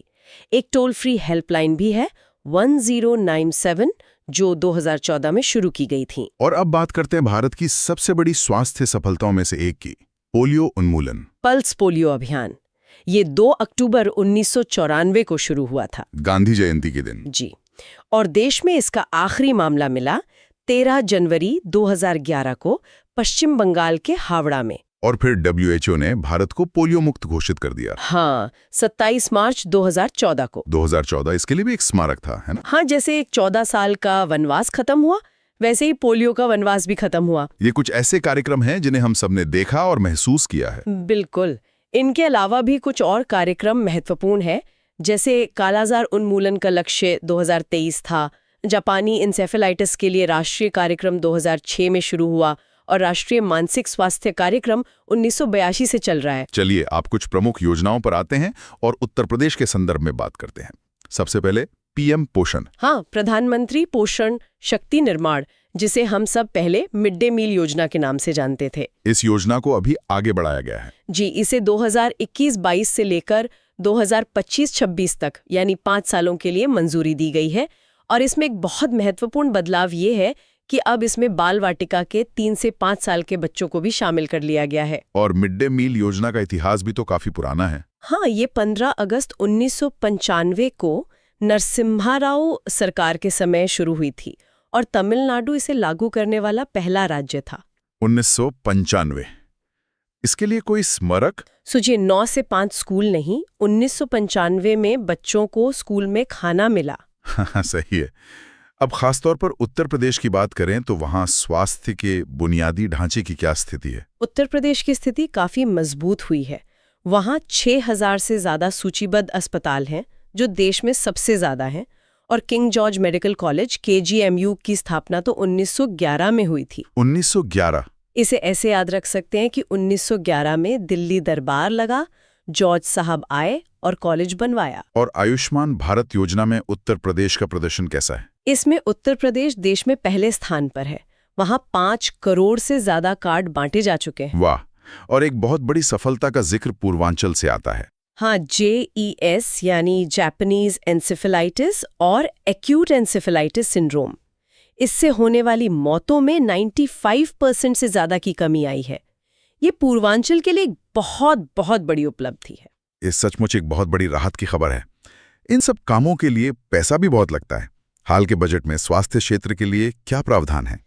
केंद्रीय बजट 2025-26 में स्वास्थ्य क्षेत्र के लिए लगभग 99,858 करोड़ रुपए का आवंटन किया गया है। ये पिछले सालों की तुलना में कितना ज्यादा है? अगर हम 2014-15 से इसकी तुलना करें तो ये लगभग 191% की वृद्धि है। इस बजट में कुछ नई पहल भी हैं? हाँ, कुछ बहुत ही महत्वपूर्ण घोषणाएं हैं, जैसे 70 साल और उससे ज्यादा उम्र के सभी वरिष्ठ नागरिकों को अब आय सीमा के बिना आयुष्मान भारत के तहत 5 लाख का कवर दिया गया है। और इसका दायरा भी बढ़ाया गया है। जी, गिग वर्कर्स और आशा आंगनवाड़ी कार्यकर्ताओं को भी अब इस योजना में शामिल किया गया है। एक और बड़ी पहल सर्वाइकल कैंसर के टीकाकरण को लेकर है। हाँ, 9 से 14 साल की लड़कियों के लिए सर्वाइकल कैंसर के खिलाफ टीकाकरण अभियान की शुरुआत की जा रही है। और टीकाकरण के प्रबंधन के लिए कोविन की तर्ज पर अब यूविन प्लेटफॉर्म शुरू किया जा रहा है। और उत्तर प्रदेश के अपने बजट में स्वास्थ्य को लेकर क्या खास है? उत्तर प्रदेश के बजट में एक जिला एक मेडिकल कॉलेज के संकल्प को पूरा करने पर जोर है, ताकि सभी 75 जिलों में मेडिकल कॉलेज हों। और महाकुंभ 2025 को देखते हुए प्रयागराज में स्वास्थ्य के बुनियादी ढांचे को स्थायी रूप से अपग्रेड करने के लिए विशेष बजट दिया गया है। चलिए अब अंत में राष्ट्रीय परिवार स्वास्थ्य सर्वेक्षण 5 यानी NFHS 5 के कुछ महत्वपूर्ण आंकड़ों पर नजर डालते हैं। ये परीक्षा की दृष्टि से बहुत महत्वपूर्ण होते हैं। बिल्कुल, और इसका सबसे बड़ा और सबसे चर्चित आंकड़ा है कुल प्रजनन दर TFR को लेकर। क्या कहता है आंकड़ा? राष्ट्रीय स्तर पर TFR जो NFHS 4 में 2.2 था, वो NFHS 5 में घटकर 2.0 हो गया है। 2.0 यानी हम प्रतिस्थापन स्तर 2.1 से भी नीचे चले गए हैं। जी, ये एक बहुत बड़ा जनसांख्यिकी मोड़ है। लेकिन यहाँ ये ध्यान देने वाली बात है कि अभी भी 5 राज्य 2.1 के स्तर से ऊपर हैं। कौन कौन से राज्य हैं ये? बिहार, मेघालय, उत्तर प्रदेश, झारखंड और मणिपुर। इन्हें याद रखने का एक स्मारक है बिमा UGM। अच्छा, बिमा UGM। और NFHS 5 में ग्रामीण और शहरी TFR में भी अंतर होगा? हाँ, ग्रामीण TFR 2.1 है और शहरी TFR 1.6 है। और एक और दिलचस्प तथ्य ये सामने आया है कि पिछले 2 दशकों में सभी समुदायों में मुसलमानों की प्रजनन दर में सबसे तेज गिरावट देखी गई है। ये तो हुई NFHS 5 की बात, लेकिन NFHS 6 की भी कुछ शुरुआती रुझान आए लगे। हाँ, और वो एक नई चुनौती की तरफ इशारा कर रहे हैं। खासकर उत्तर प्रदेश के लिए एक चिंताजनक संकेत है। क्या पता चला है? ऐसा पता चल रहा है कि राज्य में हर 4 में से 1 व्यक्ति उच्च रक्तचाप यानी हाई बीपी के खतरे में है। और 4 में से 1, ये तो बहुत ही अलार्मिंग आंकड़ा है। हाँ, और ये दिखाता है कि हमारी लड़ाई अब संक्रामक रोगों से हटकर गैर संचारी रोगों मतलब नॉन कम्युनिकेबल डिजीजेस की तरफ शिफ्ट हो रही है। जीवन शैली से जुड़ी बीमारियां? हाँ बिल्कुल, हाई बीपी, डायबिटीज, हृदय रोग, और ये चुनौती ज्यादा जटिल है। तो हमने भारत की स्वास्थ्य सेवा की पूरी यात्रा देखी, तो आज हम भारत की प्रमुख स्वास्थ्य योजनाओं पर गहराई से बात करेंगे। ये सिर्फ योजनाओं की एक सूची नहीं है, बल्कि यह भारत के हेल्थ केयर सिस्टम के विकास की कहानी है। बिल्कुल, और इस सफर को समझने के लिए हमें बिल्कुल शुरुआत में जाना होगा। सबसे पहली और सबसे बड़ी चुनौती थी माँ और बच्चे को सुरक्षित रखना। हाँ, और इसी से निपटने के लिए सोच में एक बड़ा बदलाव आया। इसकी शुरुआत हुई 2005 में जननी सुरक्षा योजना यानी JSY से। JSY 2005। जी, इसका मकसद बहुत सीधा था कि जो गर्भवती महिलाएं हैं वो घर पर डिलीवरी करने के बजाय अस्पताल जाएं। अच्छा, मतलब संस्थागत प्रसव को बढ़ावा देना। हाँ, इंस्टीट्यूशनल डिलीवरी। और इसके लिए सरकार ने एक सीधा रास्ता अपनाया, नकद सहायता का। मतलब जो महिला अस्पताल में बच्चे को जन्म देगी उसे पैसे मिलेंगे। ये तो काफी स्मार्ट तरीका था, मतलब एक तरह का इंसेंटिव। जी, और इसका असर भी हुआ। ग्रामीण क्षेत्रों में 1400 रुपए और शहरी क्षेत्रों में 1000 रुपए दिए जाते थे। इसको याद रखने का एक तरीका भी है, JSY मतलब जननी की सुरक्षा। गांव की माँ को ज्यादा जरूरत तो 1400, शहर में 1000। सही है, लेकिन क्या सिर्फ पैसे देना काफी था? इलाज का पूरा खर्चा तो इससे ज्यादा ही होता होगा। आपने बिल्कुल सही पॉइंट पकड़ा। यही अगली चुनौती थी। पता चला कि ये पैसे अक्सर दवाइयों, जांच और आने जाने के खर्चों के लिए पूरे नहीं पड़ते थे। जेब से पैसा तब भी लग रहा था। तो फिर इसका क्या समाधान निकाला गया? इसका समाधान आया 2011 में जननी शिशु सुरक्षा कार्यक्रम यानी JSSK। ओके, JSY के बाद JSSK। हाँ, अब सोच नकद सहायता से आगे बढ़कर शून्य खर्च की हो गई। शून्य खर्च मतलब बिल्कुल मुफ्त? बिल्कुल मुफ्त। मुफ्त डिलीवरी, अगर जरूरत पड़े तो मुफ्त सिजेरियन ऑपरेशन, मुफ्त दवाएं, मुफ्त जांच, यहाँ तक कि अस्पताल से घर वापस छोड़ने के लिए मुफ्त एम्बुलेंस भी। अरे वाह! और ये सिर्फ माँ के लिए नहीं था। जन्म के 1 साल तक अगर नवजात शिशु बीमार पड़ता है तो उसका इलाज भी पूरी तरह से मुफ्त। ये तो बहुत बड़ा बदलाव था। JSY और JSSK में यही मूल अंतर है। एक में कैश कॉम्पनसेशन, दूसरे में जीरो खर्चा। इसे याद रखने के लिए 1611 की तारीख भी है। जी, लेकिन ये तो हुई डिलीवरी के समय की बात। गर्भावस्था के जो 9 महीने होते हैं, उस दौरान देखभाल का क्या? बहुत जरूरी सवाल। और इसी कमी को पूरा करने के लिए 2016 में आया प्रधानमंत्री सुरक्षित मातृत्व अभियान PMSMA। PMSMA। इसका आइडिया बहुत ही सरल और प्रभावी था। हर महीने की 9 तारीख को देश के सभी सरकारी स्वास्थ्य केंद्रों पर गर्भवती महिलाओं की गारंटीड मुफ्त और क्वालिटी जांच होगी। अच्छा, ये तो याद रखना भी बहुत आसान है।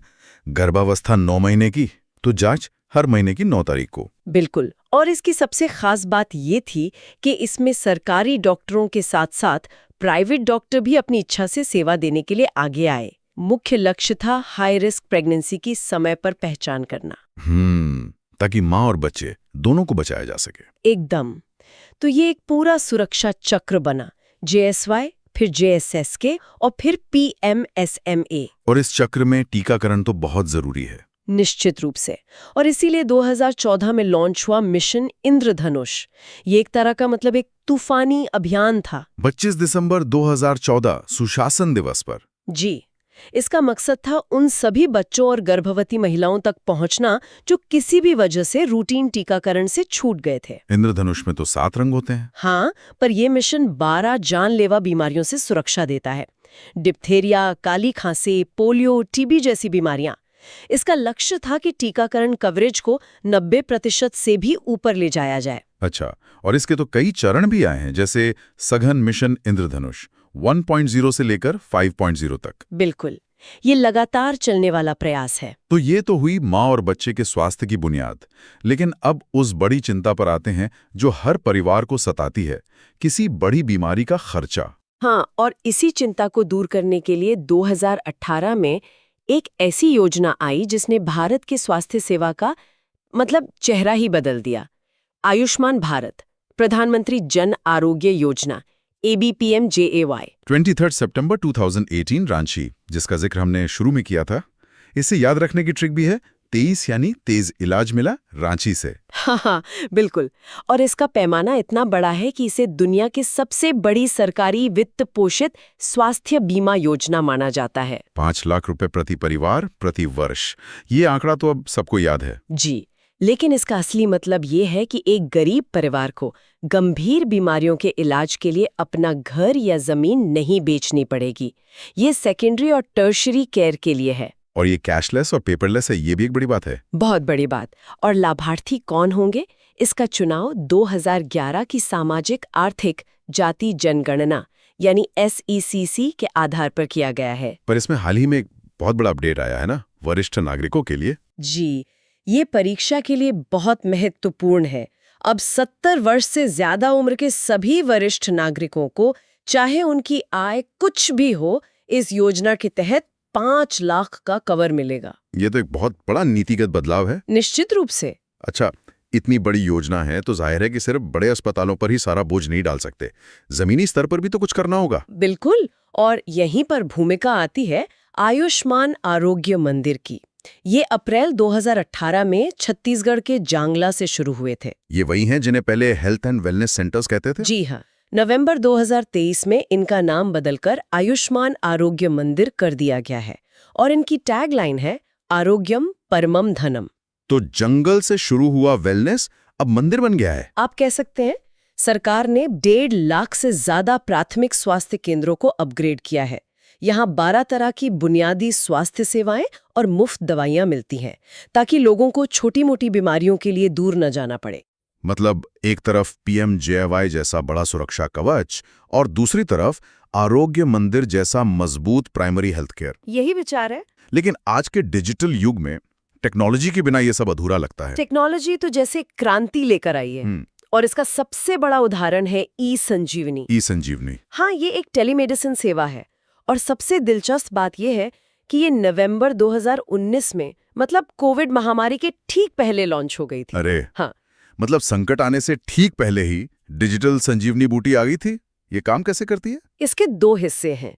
एक है ई-संजीवनी OPD, जहां मरीज सीधे डॉक्टर से बात कर सकता है, घर बैठे। जी, घर बैठे। और दूसरा जो ज्यादा क्रांतिकारी है वो है ई-संजीवनी ABHWC। ये डॉक्टर से डॉक्टर मॉडल है। मतलब गांव के हेल्थ सेंटर में बैठी नर्स शहर के किसी बड़े स्पेशलिस्ट से वीडियो पर सलाह ले सकती है। ये तो वाकई इलाज को दूर दराज तक पहुंचाने जैसा है। बिल्कुल, और ये सब एक बड़े डिजिटल सपने का हिस्सा है जिसे हम आयुष्मान भारत डिजिटल मिशन या ABDM कहते हैं। 27 सितंबर 2021 को लॉन्च हुआ। मैंने इसके ABHA-ID के बारे में सुना है। लोग इसे स्वास्थ्य का आधार कार्ड भी कह रहे हैं। ये तुलना काफी हद तक सही है। ABHA यानी आयुष्मान भारत हेल्थ अकाउंट एक 14 अंकों की यूनिक हेल्थ ID है। 14 अंक? आधार में 12 होते हैं, इसमें 14। ये याद रखने वाली बात है। हाँ, सोचिए आपकी सारी मेडिकल रिपोर्ट्स, डॉक्टर के पर्चे, जांच की रिपोर्ट, सब कुछ डिजिटली इस एक ID से जुड़ जाएगा।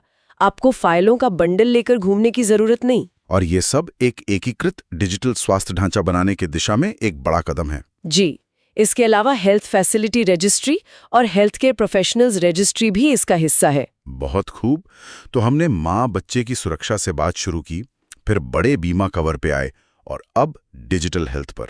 लेकिन कुछ पुरानी बीमारियां हैं जिनसे हमारी लड़ाई अब भी जारी है, जैसे TB। हाँ, और TB से लड़ने की हमारी रणनीति अब ज्यादा स्मार्ट हो गई है।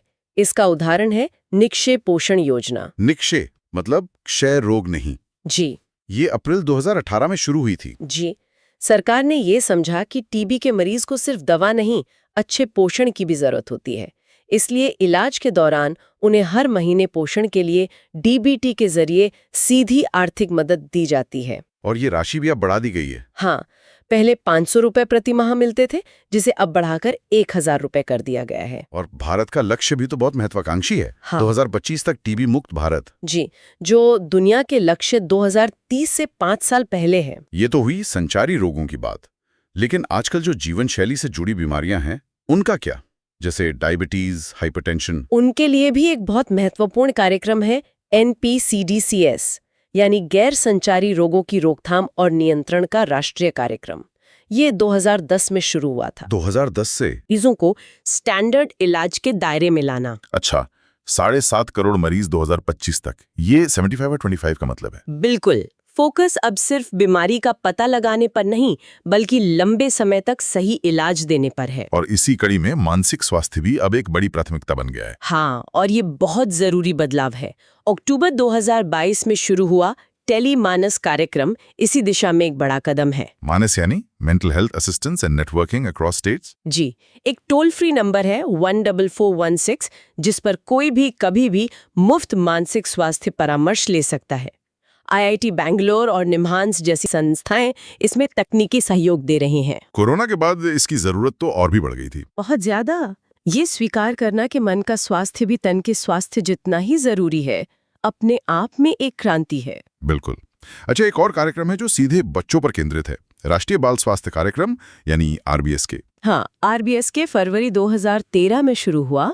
इसका मकसद है जन्म से लेकर 18 साल तक के बच्चों में बीमारियों की जल्द से जल्द पहचान करना और उनका इलाज करना। इसमें वो 4D की अवधारणा है ना? जी, 4D, डिफेक्ट्स एट बर्थ यानी जन्मजात दोष, डेफिशिएंसीज यानी कमियां, डिजीजेज यानी रोग, और डेवलपमेंट डिलेज यानी विकास में देरी। तो इसे याद रखने के लिए बच्चे 4D फिल्में पसंद करते हैं और RBSK में 4D बीमारियां चेक होती हैं। बढ़िया ट्रिक है। इसमें आंगनवाड़ी और स्कूलों में मोबाइल हेल्थ टीमें जाकर बच्चों की जांच करती हैं। और बच्चों के बाद किशोरों के लिए भी कुछ खास है। जी हाँ, 2014 में राष्ट्रीय किशोर स्वास्थ्य कार्यक्रम RKSK शुरू किया गया। ये 10 से 19 साल के किशोरों पर केंद्रित है। इसमें पोषण, मानसिक स्वास्थ्य, नशा मुक्ति सब कुछ शामिल है। सब कुछ। और इसमें साथियां यानी पेयर एजुकेटर का कॉन्सेप्ट बहुत दिलचस्प है। मतलब किशोर अपने ही साथियों को स्वास्थ्य के बारे में जागरूक करते हैं। सही है, किशोरों को साथिया की जरूरत होती है। बिल्कुल। तो जब हम इन सभी योजनाओं को एक साथ देखते हैं तो एक साफ तस्वीर उभरती है। ये सिर्फ अलग अलग योजनाएं नहीं है। बिल्कुल नहीं, ये एक दूसरे से जुड़ी कड़ियां हैं। एक लगातार विकसित हो रही व्यवस्था है। हर ग्रामीण सामाजिक विकास। चलिए भारत के सामाजिक और जनसंख्यात्मक परिदृश्य से ही शुरू करते हैं। बिल्कुल। तो अभी की बात करें तो भारत में 28 राज्य और 8 केंद्र शासित प्रदेश है। और 2011 की जनगणना वो क्या कहती है गांव के बारे में? 2011 की जनगणना के अनुसार देश में लगभग 6.38 लाख गांव हैं। एक बहुत बड़ी संख्या है ये। 6.38 लाख। जी। इसको याद रखने का एक बड़ा मजेदार तरीका भी है। अच्छा। हाँ, आप सोचिए कि गांव के लोग क्रिकेट में 6 छक्के मारते हैं। हाँ। और फिर 3-8 करते हैं। हाँ। 3-8। तो इससे आपको 6.38 लाख याद रह जाएगा। वैसे भारतीय समाज की प्राचीनता की बात करें तो ये लगभग 5000 वर्ष पुराना है। मतलब ये दुनिया के सबसे पुराने समाजों में से एक है। जी बिल्कुल। अच्छा, 2011 की कुल जनसंख्या पर आते हैं। भारत की आबादी तब 121.19 मिलियन थी। यानी कि 121 करोड़, जिसमें से 623.7 मिलियन पुरुष थे और 586.46 मिलियन महिलाएं। ये विश्व की कुल आबादी का करीब 17.5% था। हाँ, 17.5%। इसके लिए भी एक स्मारक है, एक निमोनिक। बताइए। खतरा नहीं, हम शक्ति हैं। 17 से खतरा। तो ये याद रखने में मदद करता है कि भारत की जनसंख्या एक शक्ति है, खतरा नहीं। दिलचस्प है। और इस आबादी का ग्रामीण और शहरी विभाजन कैसा था? देखिए, करीब 68.84% आबादी ग्रामीण थी और 31.16% शहरी। 68.84%, लगभग 69%। हाँ। इसके लिए भी एक ट्रिक है। गांधी जी का जन्म 1869 में हुआ था और वो कहते थे कि भारत गांव में बसता है। सही बात है। तो उस 69 से आप ये 86.8% का आंकड़ा याद रख सकते हैं। ये बढ़िया है। वैसे एक और महत्वपूर्ण बात यह है कि 2001 से 2011 के बीच शहरी जनसंख्या तो 31.8% बढ़ी। काफी तेजी से। हाँ, जबकि ग्रामीण जनसंख्या में सिर्फ 12.18% की वृद्धि हुई। ये बहुत बड़ा अंतर है। और ये ध्यान रखना जरूरी है कि इसी दशक में कुछ राज्य ऐसे भी थे जहां ग्रामीण जनसंख्या घटी थी। सिक्किम, गोवा, नागालैंड और केरल में। मतलब वहां शहरीकरण और भी तेजी से हुआ। जी। तो चलिए अब भारतीय ग्रामीण समाज की विशेषताओं पर थोड़ी चर्चा करते हैं। इसकी मूलभूत इकाई क्या रही है? इसकी मूलभूत इकाई हमेशा से संयुक्त परिवार रही है और ये समाज प्राचीन काल से ही वर्ण व्यवस्था पर और आश्रम व्यवस्था पर आधारित रहा है। वर्ण व्यवस्था यानी ब्राह्मण, क्षत्रिय, वैश्य, शूद्र। और आश्रम व्यवस्था ब्रह्मचर्य, गृहस्थ, वानप्रस्थ और संन्यास। इसी समाज में 16 संस्कारों का भी तो बहुत महत्व रहा है। बिल्कुल, जैसे उपनयन संस्कार जो शिक्षा के प्रति समर्पण दिखाता है, या फिर विवाह जो सामाजिक उत्तरदायित्व की शुरुआत का प्रतीक है। और त्योहार भी तो ज्यादातर फसल कटाई से ही जुड़े होते हैं। हाँ, जैसे तमिलनाडु में पोंगल, असम में बिहू और पंजाब में वैसाखी, ये सब कृषि से जुड़े हुए हैं। एक और बहुत महत्वपूर्ण प्रथा का जिक्र आता है, जजमानी प्रथा। ये क्या थी? जजमानी प्रथा एक तरह से कह सकते हैं कि सेवाओं के बदले वस्तु देने की एक प्रणाली थी। मतलब पैसों का लेन देन नहीं होता था? नए सेवाओं के बदले अनाज या कोई और वस्तु दी जाती थी। लेकिन स्वतंत्रता के बाद इसमें काफी शिथिलता आई है। अब नकद भुगतान का चलन बढ़ गया है। पर इस प्रथा से एक संवैधानिक पहलू भी तो जुड़ता है। हाँ, ये बहुत जरूरी बिंदु है। जजमानी प्रथा में कई बार बेगार या बलाश्रम के तत्व देखने को मिलते थे। और संविधान का अनुच्छेद 23 इस पर रोक लगाता है। बिल्कुल, अनुच्छेद 23 बेगार और बलाश्रम पर प्रतिबंध लगाता है और इसी के तहत 1976 में बंधुआ मजदूरी उन्मूलन अधिनियम भी लाया गया था। अच्छा, ग्रामीण महिलाओं की स्थिति पर आते हैं। यहाँ आंकड़ों में एक बहुत बड़ा विरोधाभास दिखता है। जी, सरकारी आंकड़े मतलब PLFS कहते हैं कि ग्रामीण महिला श्रम बल भागीदारी 47.6% है, लेकिन CMIE का डेटा इसे सिर्फ 10 से 12% ही बताता है। इतना बड़ा अंतर क्यों? ये अंतर काम को गिनने के तरीके की वजह से है। CMI सिर्फ वेतनभोगी महिला श्रमिकों को गिनता है, जिन्हें सैलरी मिलती है। हाँ। जबकि PLFS अवैतनिक पारिवारिक सहायकों को भी शामिल करता है। ये वो महिलाएं हैं जो अपने घर के खेतों में या पशुओं की देखभाल में मदद करती हैं। जिसके लिए उन्हें अलग से कोई वेतन नहीं मिलता। बिल्कुल, और ग्रामीण भारत में इनकी संख्या बहुत बड़ी है। चलिए अब भारत के जनजातीय समाज पर ध्यान केंद्रित करते हैं। संविधान में इनके लिए क्या प्रावधान है? देखिए, संविधान का अनुच्छेद 366 खंड 25 अनुसूचित जनजाति को परिभाषित करता है। और अनुच्छेद 342? अनुच्छेद 342 के तहत राष्ट्रपति द्वारा इनकी एक सूची जारी की जाती है। इसे याद रखने की कोई ट्रिक?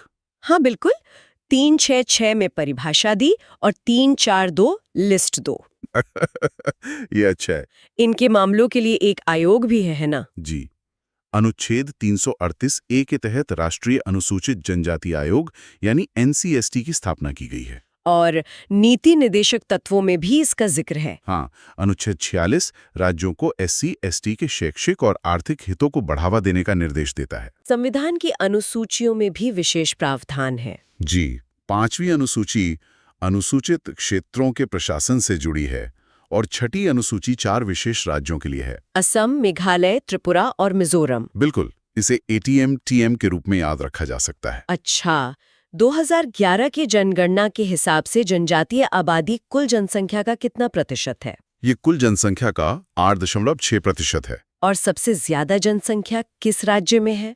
संख्या के हिसाब से सबसे ज्यादा मध्य प्रदेश में है। इसकी भी कोई ट्रिक? हाँ, मध्य में सब जमा है। और प्रतिशत के हिसाब से? प्रतिशत के हिसाब से लक्षद्वीप सबसे ऊपर है 94.8% और उसके बाद मिजोरम 94.4%।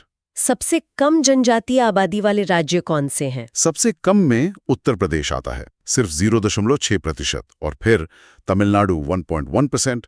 और कुछ राज्य और केंद्र शासित प्रदेश ऐसे भी हैं जहां कोई अनुसूचित जनजाति है ही नहीं। हाँ, ये भी एक जरूरी तथ्य है।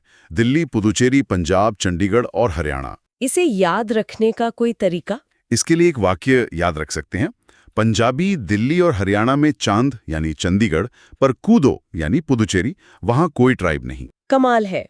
अच्छा, कुछ प्रमुख जनजातियों और उनके निवास स्थान के बारे में भी बताएं। जरूर।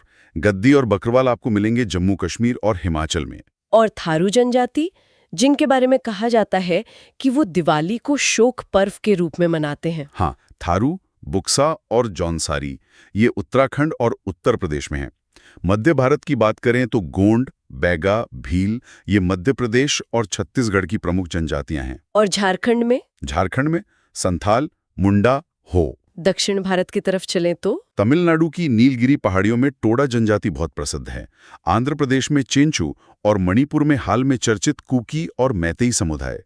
और द्वीपों पर अंडमान और निकोबार में जारवा और सेंटिनेली हैं, जो आज भी बाहरी दुनिया से लगभग कटे हुए हैं, और लक्षद्वीप में वासवा। अब कुछ समाजशास्त्रीय सिद्धांतों को भी संक्षेप में समझ लेते हैं।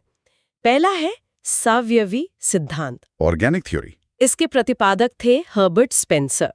उन्होंने समाज की तुलना एक मानव शरीर से की थी। इसके लिए भी कोई ट्रिक है? हाँ, स्पेंसर के सेंसर्स यानी शरीर के अंग। अच्छा। तो इस सिद्धांत के अनुसार जैसे शरीर के अलग अलग अंग मिलकर काम करते हैं, वैसे ही समाज के विभिन्न वर्ग, व्यापारी, डॉक्टर, मजदूर, सब मिलकर समाज को चलाते हैं। ठीक है। अगला है समूह मन सिद्धांत, ग्रुप माइंड थ्योरी। इसके समर्थक थे प्लेटो, हीगल और मैकडूगल। इनका मानना था कि समुदाय की एक सामूहिक चेतना होती है जो व्यक्ति से ऊपर होती है। और एक सामाजिक संविदा का सिद्धांत भी है। Social contract theory Rousseau, Locke और हॉब्स ने दिया था, जिसके अनुसार लोगों ने अपनी सुरक्षा के लिए मिलकर समाज बनाया। चलिए, अब विवाह से जुड़े कुछ महत्वपूर्ण आंकड़ों पर आते हैं। भारत में विवाह की वैधानिक आयु क्या है? लड़के के लिए 21 वर्ष और लड़की के लिए 18 वर्ष। लेकिन यूनिसेफ के यहाँ पे कुछ और ही कहानी कहते हैं। हाँ, यूनिसेफ के अनुसार दुनिया में 64 करोड़ बाल विवाह हुए, और उनमें से आधे यानी 29 करोड़ सिर्फ दक्षिण एशिया में है। और चिंता की बात यह है कि दुनिया के कुल बाल विवाहों का 1/3 हिस्सा भारत में है। ये बहुत गंभीर आंकड़ा है, और हमारी अपनी NFHS 5 रिपोर्ट भी इसकी पुष्टि कर दी है। वो क्या कहती है? रिपोर्ट के अनुसार 20-24 वर्ष की हर 4 में से एक महिला यानी 23.3% का विवाह 18 वर्ष से पहले हो गया था। और भारत में सबसे ज्यादा बाल विवाह वाला राज्य कौन सा है? वो है पश्चिम बंगाल, जहाँ ये आंकड़ा 41.6% है। इतना ज्यादा? जी। उसके बाद बिहार और त्रिपुरा का स्थान है। इसके लिए एक ट्रिक है, बंगाल में बाल्यावस्था में शादी। अब ग्रामीण भारत के संदर्भ में केंद्र आर्थिक सर्वेक्षण 2024-25 के कुछ मुख्य बिंदुओं पर आते हैं। कृषि क्षेत्र की विकास दर का क्या अनुमान है? वित्त वर्ष 2025 में कृषि क्षेत्र की विकास दर 3.8% रहने का अनुमान है। 3.8%। इसे याद रखने के लिए सोच सकते हैं कि खेती में बहुत 3-5 नहीं हो रही, बल्कि 3-8 हो रही हैं।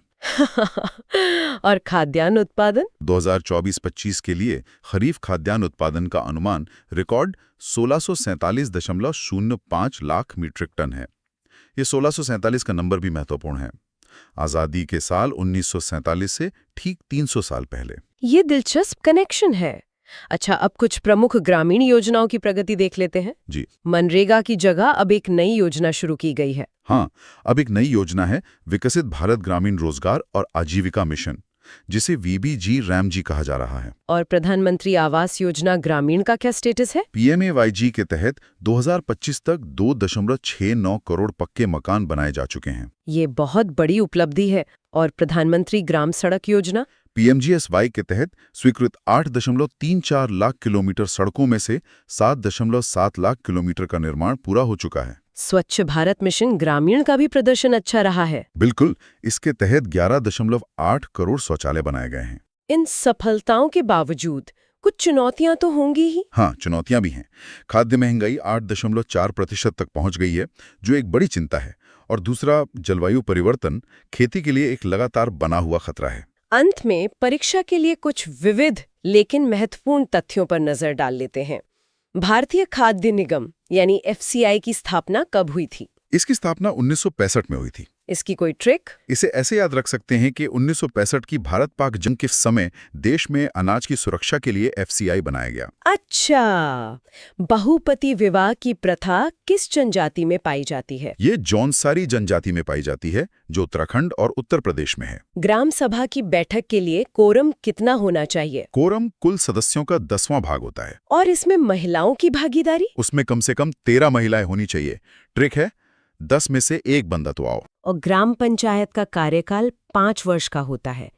एक संस्थान का नाम भी याद रखना जरूरी है, उत्तर प्रदेश ग्रामीण आयुर्विज्ञान एवं अनुसंधान संस्थान। जी, ये सिफाई इटावा में स्थित है। तो आज हम ग्रामीण विकास की शोध प्रणालियों पर विस्तार से चर्चा करने वाले हैं। ये विषय सुनने में शायद थोड़ा अकादमिक लगे, पर असल में ये उन तरीकों को समझने की कोशिश है जिनसे हम ग्रामीण भारत की असलियत को जानते हैं।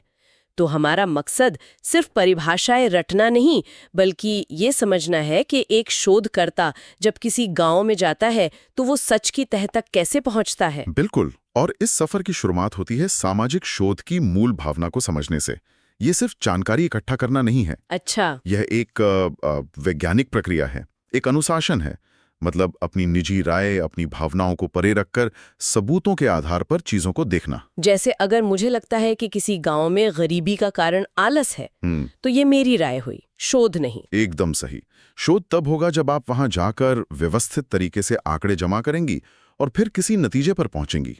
और जब यही नजरिया ग्रामीण समाज के विकास के लिए अपनाया जाता है तो उसे ग्राम विकास शोध प्रणाली कहते हैं। स्रोतों में 2 विचारकों पीवी यंग और रैडमैन मैरी का जिक्र है। इनकी परिभाषाएं काफी महत्वपूर्ण है। हाँ, यंग कहते हैं कि शोध नए तथ्यों की खोज और पुराने तथ्यों का सत्यापन है। ये मुझे बहुत दिलचस्प लगा, क्योंकि इसमें दोनों बातें हैं, कुछ नया खोजना और जो हम पहले से जानते हैं उसे दोबारा जांचना। हाँ, ये सत्यापन वाला हिस्सा बहुत जरूरी है। समाज बदलता रहता है। जो बात 20 साल पहले सच थी, जरूरी नहीं कि आज भी हो। वहीं रैडमैन और मैरी व्यवस्थित प्रयत्न पर जोर देते हैं, यानी शोध कोई तुक्का नहीं है, ये एक पूरी योजना के तहत होता है। अच्छा, इन नामों को याद रखने की कोई ट्रिक है?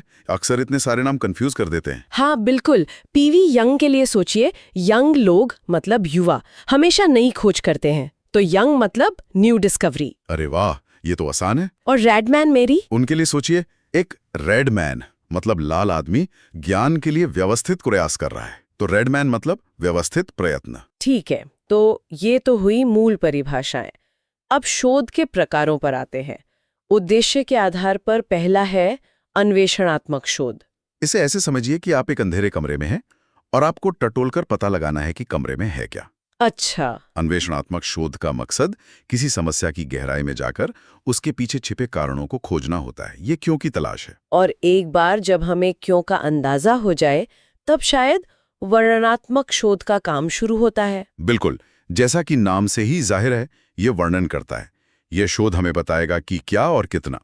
जैसे उस इलाके में ठीक कितने प्रतिशत लड़कियां स्कूल छोड़ रही हैं, उनकी उम्र क्या है, यह हमें समस्या का एक विस्तृत ब्यौरा देता है। और तीसरा प्रकार है परीक्षणात्मक शोध। ये कब होता है? ये तब होता है जब हम किसी चीज का प्रभाव देखना चाहते हैं। मान लीजिए सरकार ने लड़कियों को स्कूल भेजने के लिए साइकिल देने की योजना शुरू की। अब इस योजना का लड़कियों की उपस्थिति पर क्या और कितना असर हुआ, इसका अध्ययन परीक्षणात्मक शोध के तहत आएगा। ठीक है। शोध को देखने का एक और नजरिया है उसकी प्रकृति के आधार पर। एक है विशुद्ध शोध या प्योर रिसर्च। हाँ, इसका मकसद है ज्ञान के लिए ज्ञान अर्जित करना। इसका किसी तात्कालिक समस्या को सुलझाने से सीधा लेना देना नहीं होता। और दूसरा है व्यवहारिक शोध यानी अप्लाइड रिसर्च। सही कहा। ये शिक्षा, स्वास्थ्य, गरीबी जैसी किसी ठोस जमीनी समस्या का समाधान खोजने के लिए किया जाता है। इसमें एक तीसरा प्रकार भी है, क्रियात्मक शोध या एक्शन रिसर्च।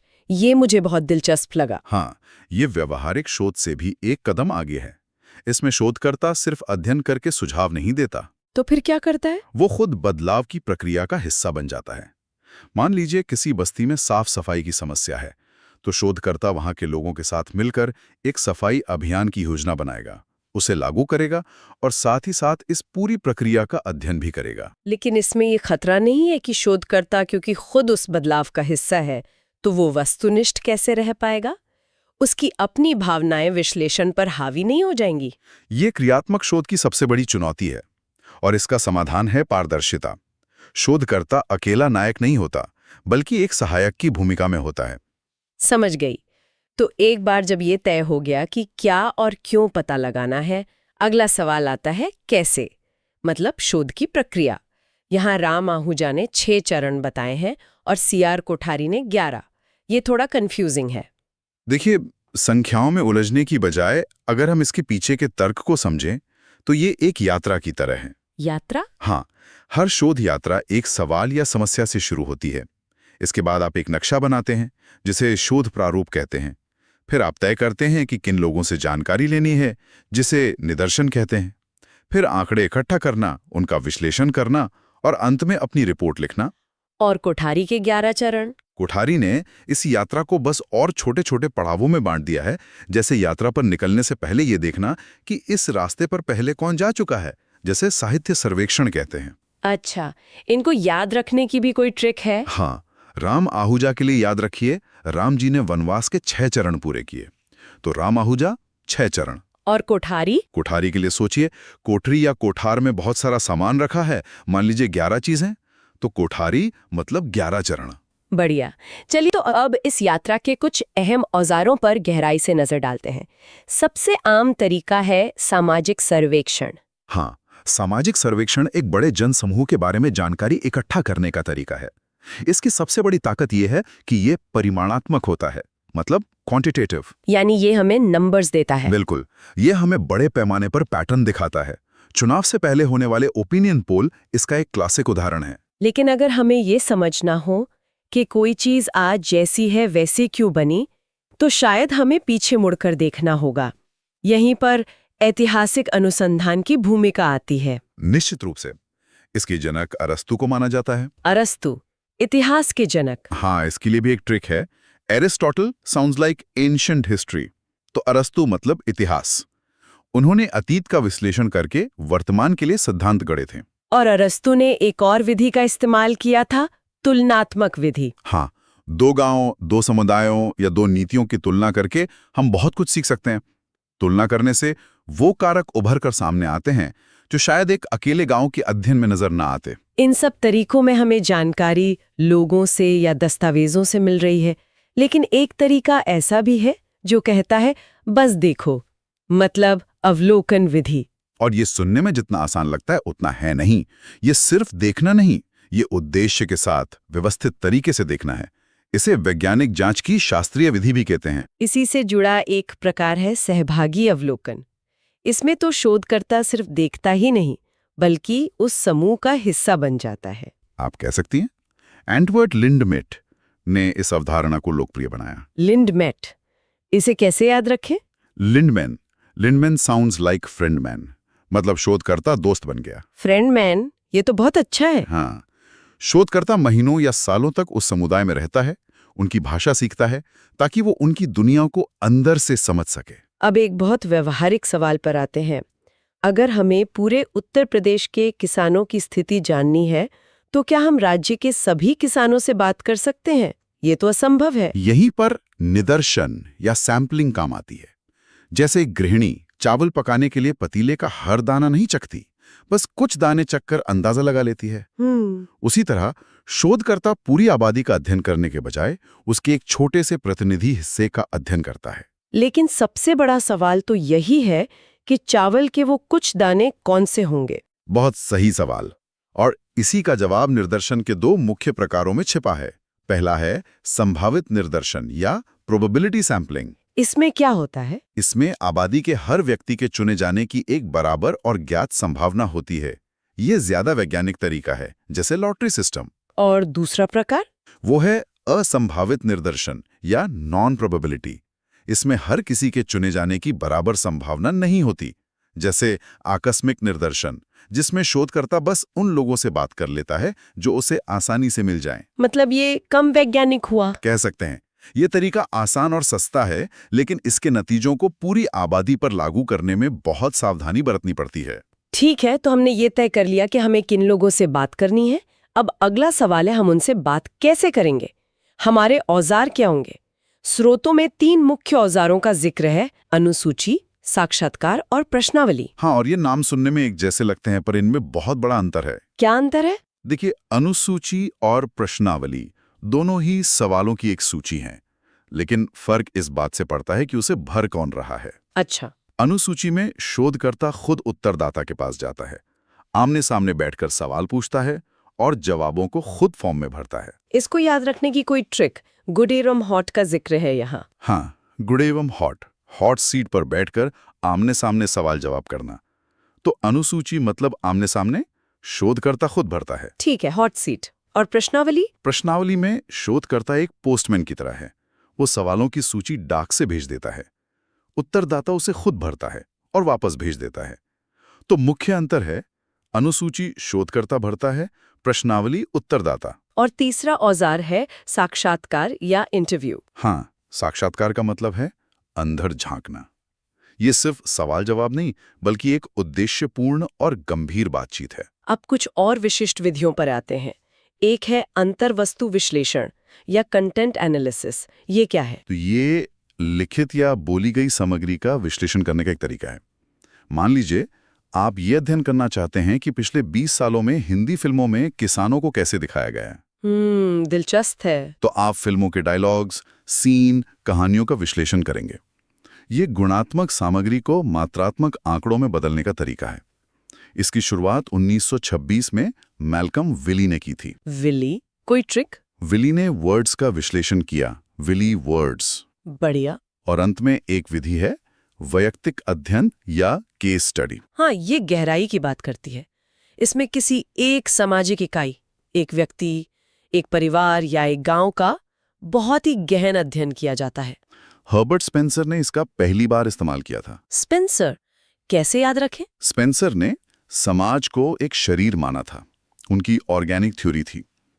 तो उन्होंने एक केस, मतलब शरीर के किसी एक अंग की स्टडी की। ये तो एक दिलचस्प विरोधाभास की ओर ले जाता है।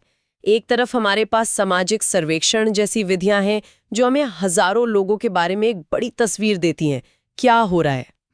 और दूसरी तरफ केस स्टडी है जो हमें किसी एक व्यक्ति की कहानी की गहराई में ले जाती है, ये क्यों हो रहा है। एक नीति निर्माता इन दो बिल्कुल अलग तरह की जानकारियों में संतुलन कैसे बनाता है। और यही इन सभी विधियों को समझने का सार है। वे एक दूसरे की दुश्मन नहीं, बल्कि पूरक हैं। सबसे अच्छा शोध अक्सर इन दोनों को मिलाता है। सर्वेक्षण को बताएगा कि किसानों की आत्महत्या की दर 10% बढ़ गई है। ये एक भयावह लेकिन बेजान आंकड़ा है। सही बात है।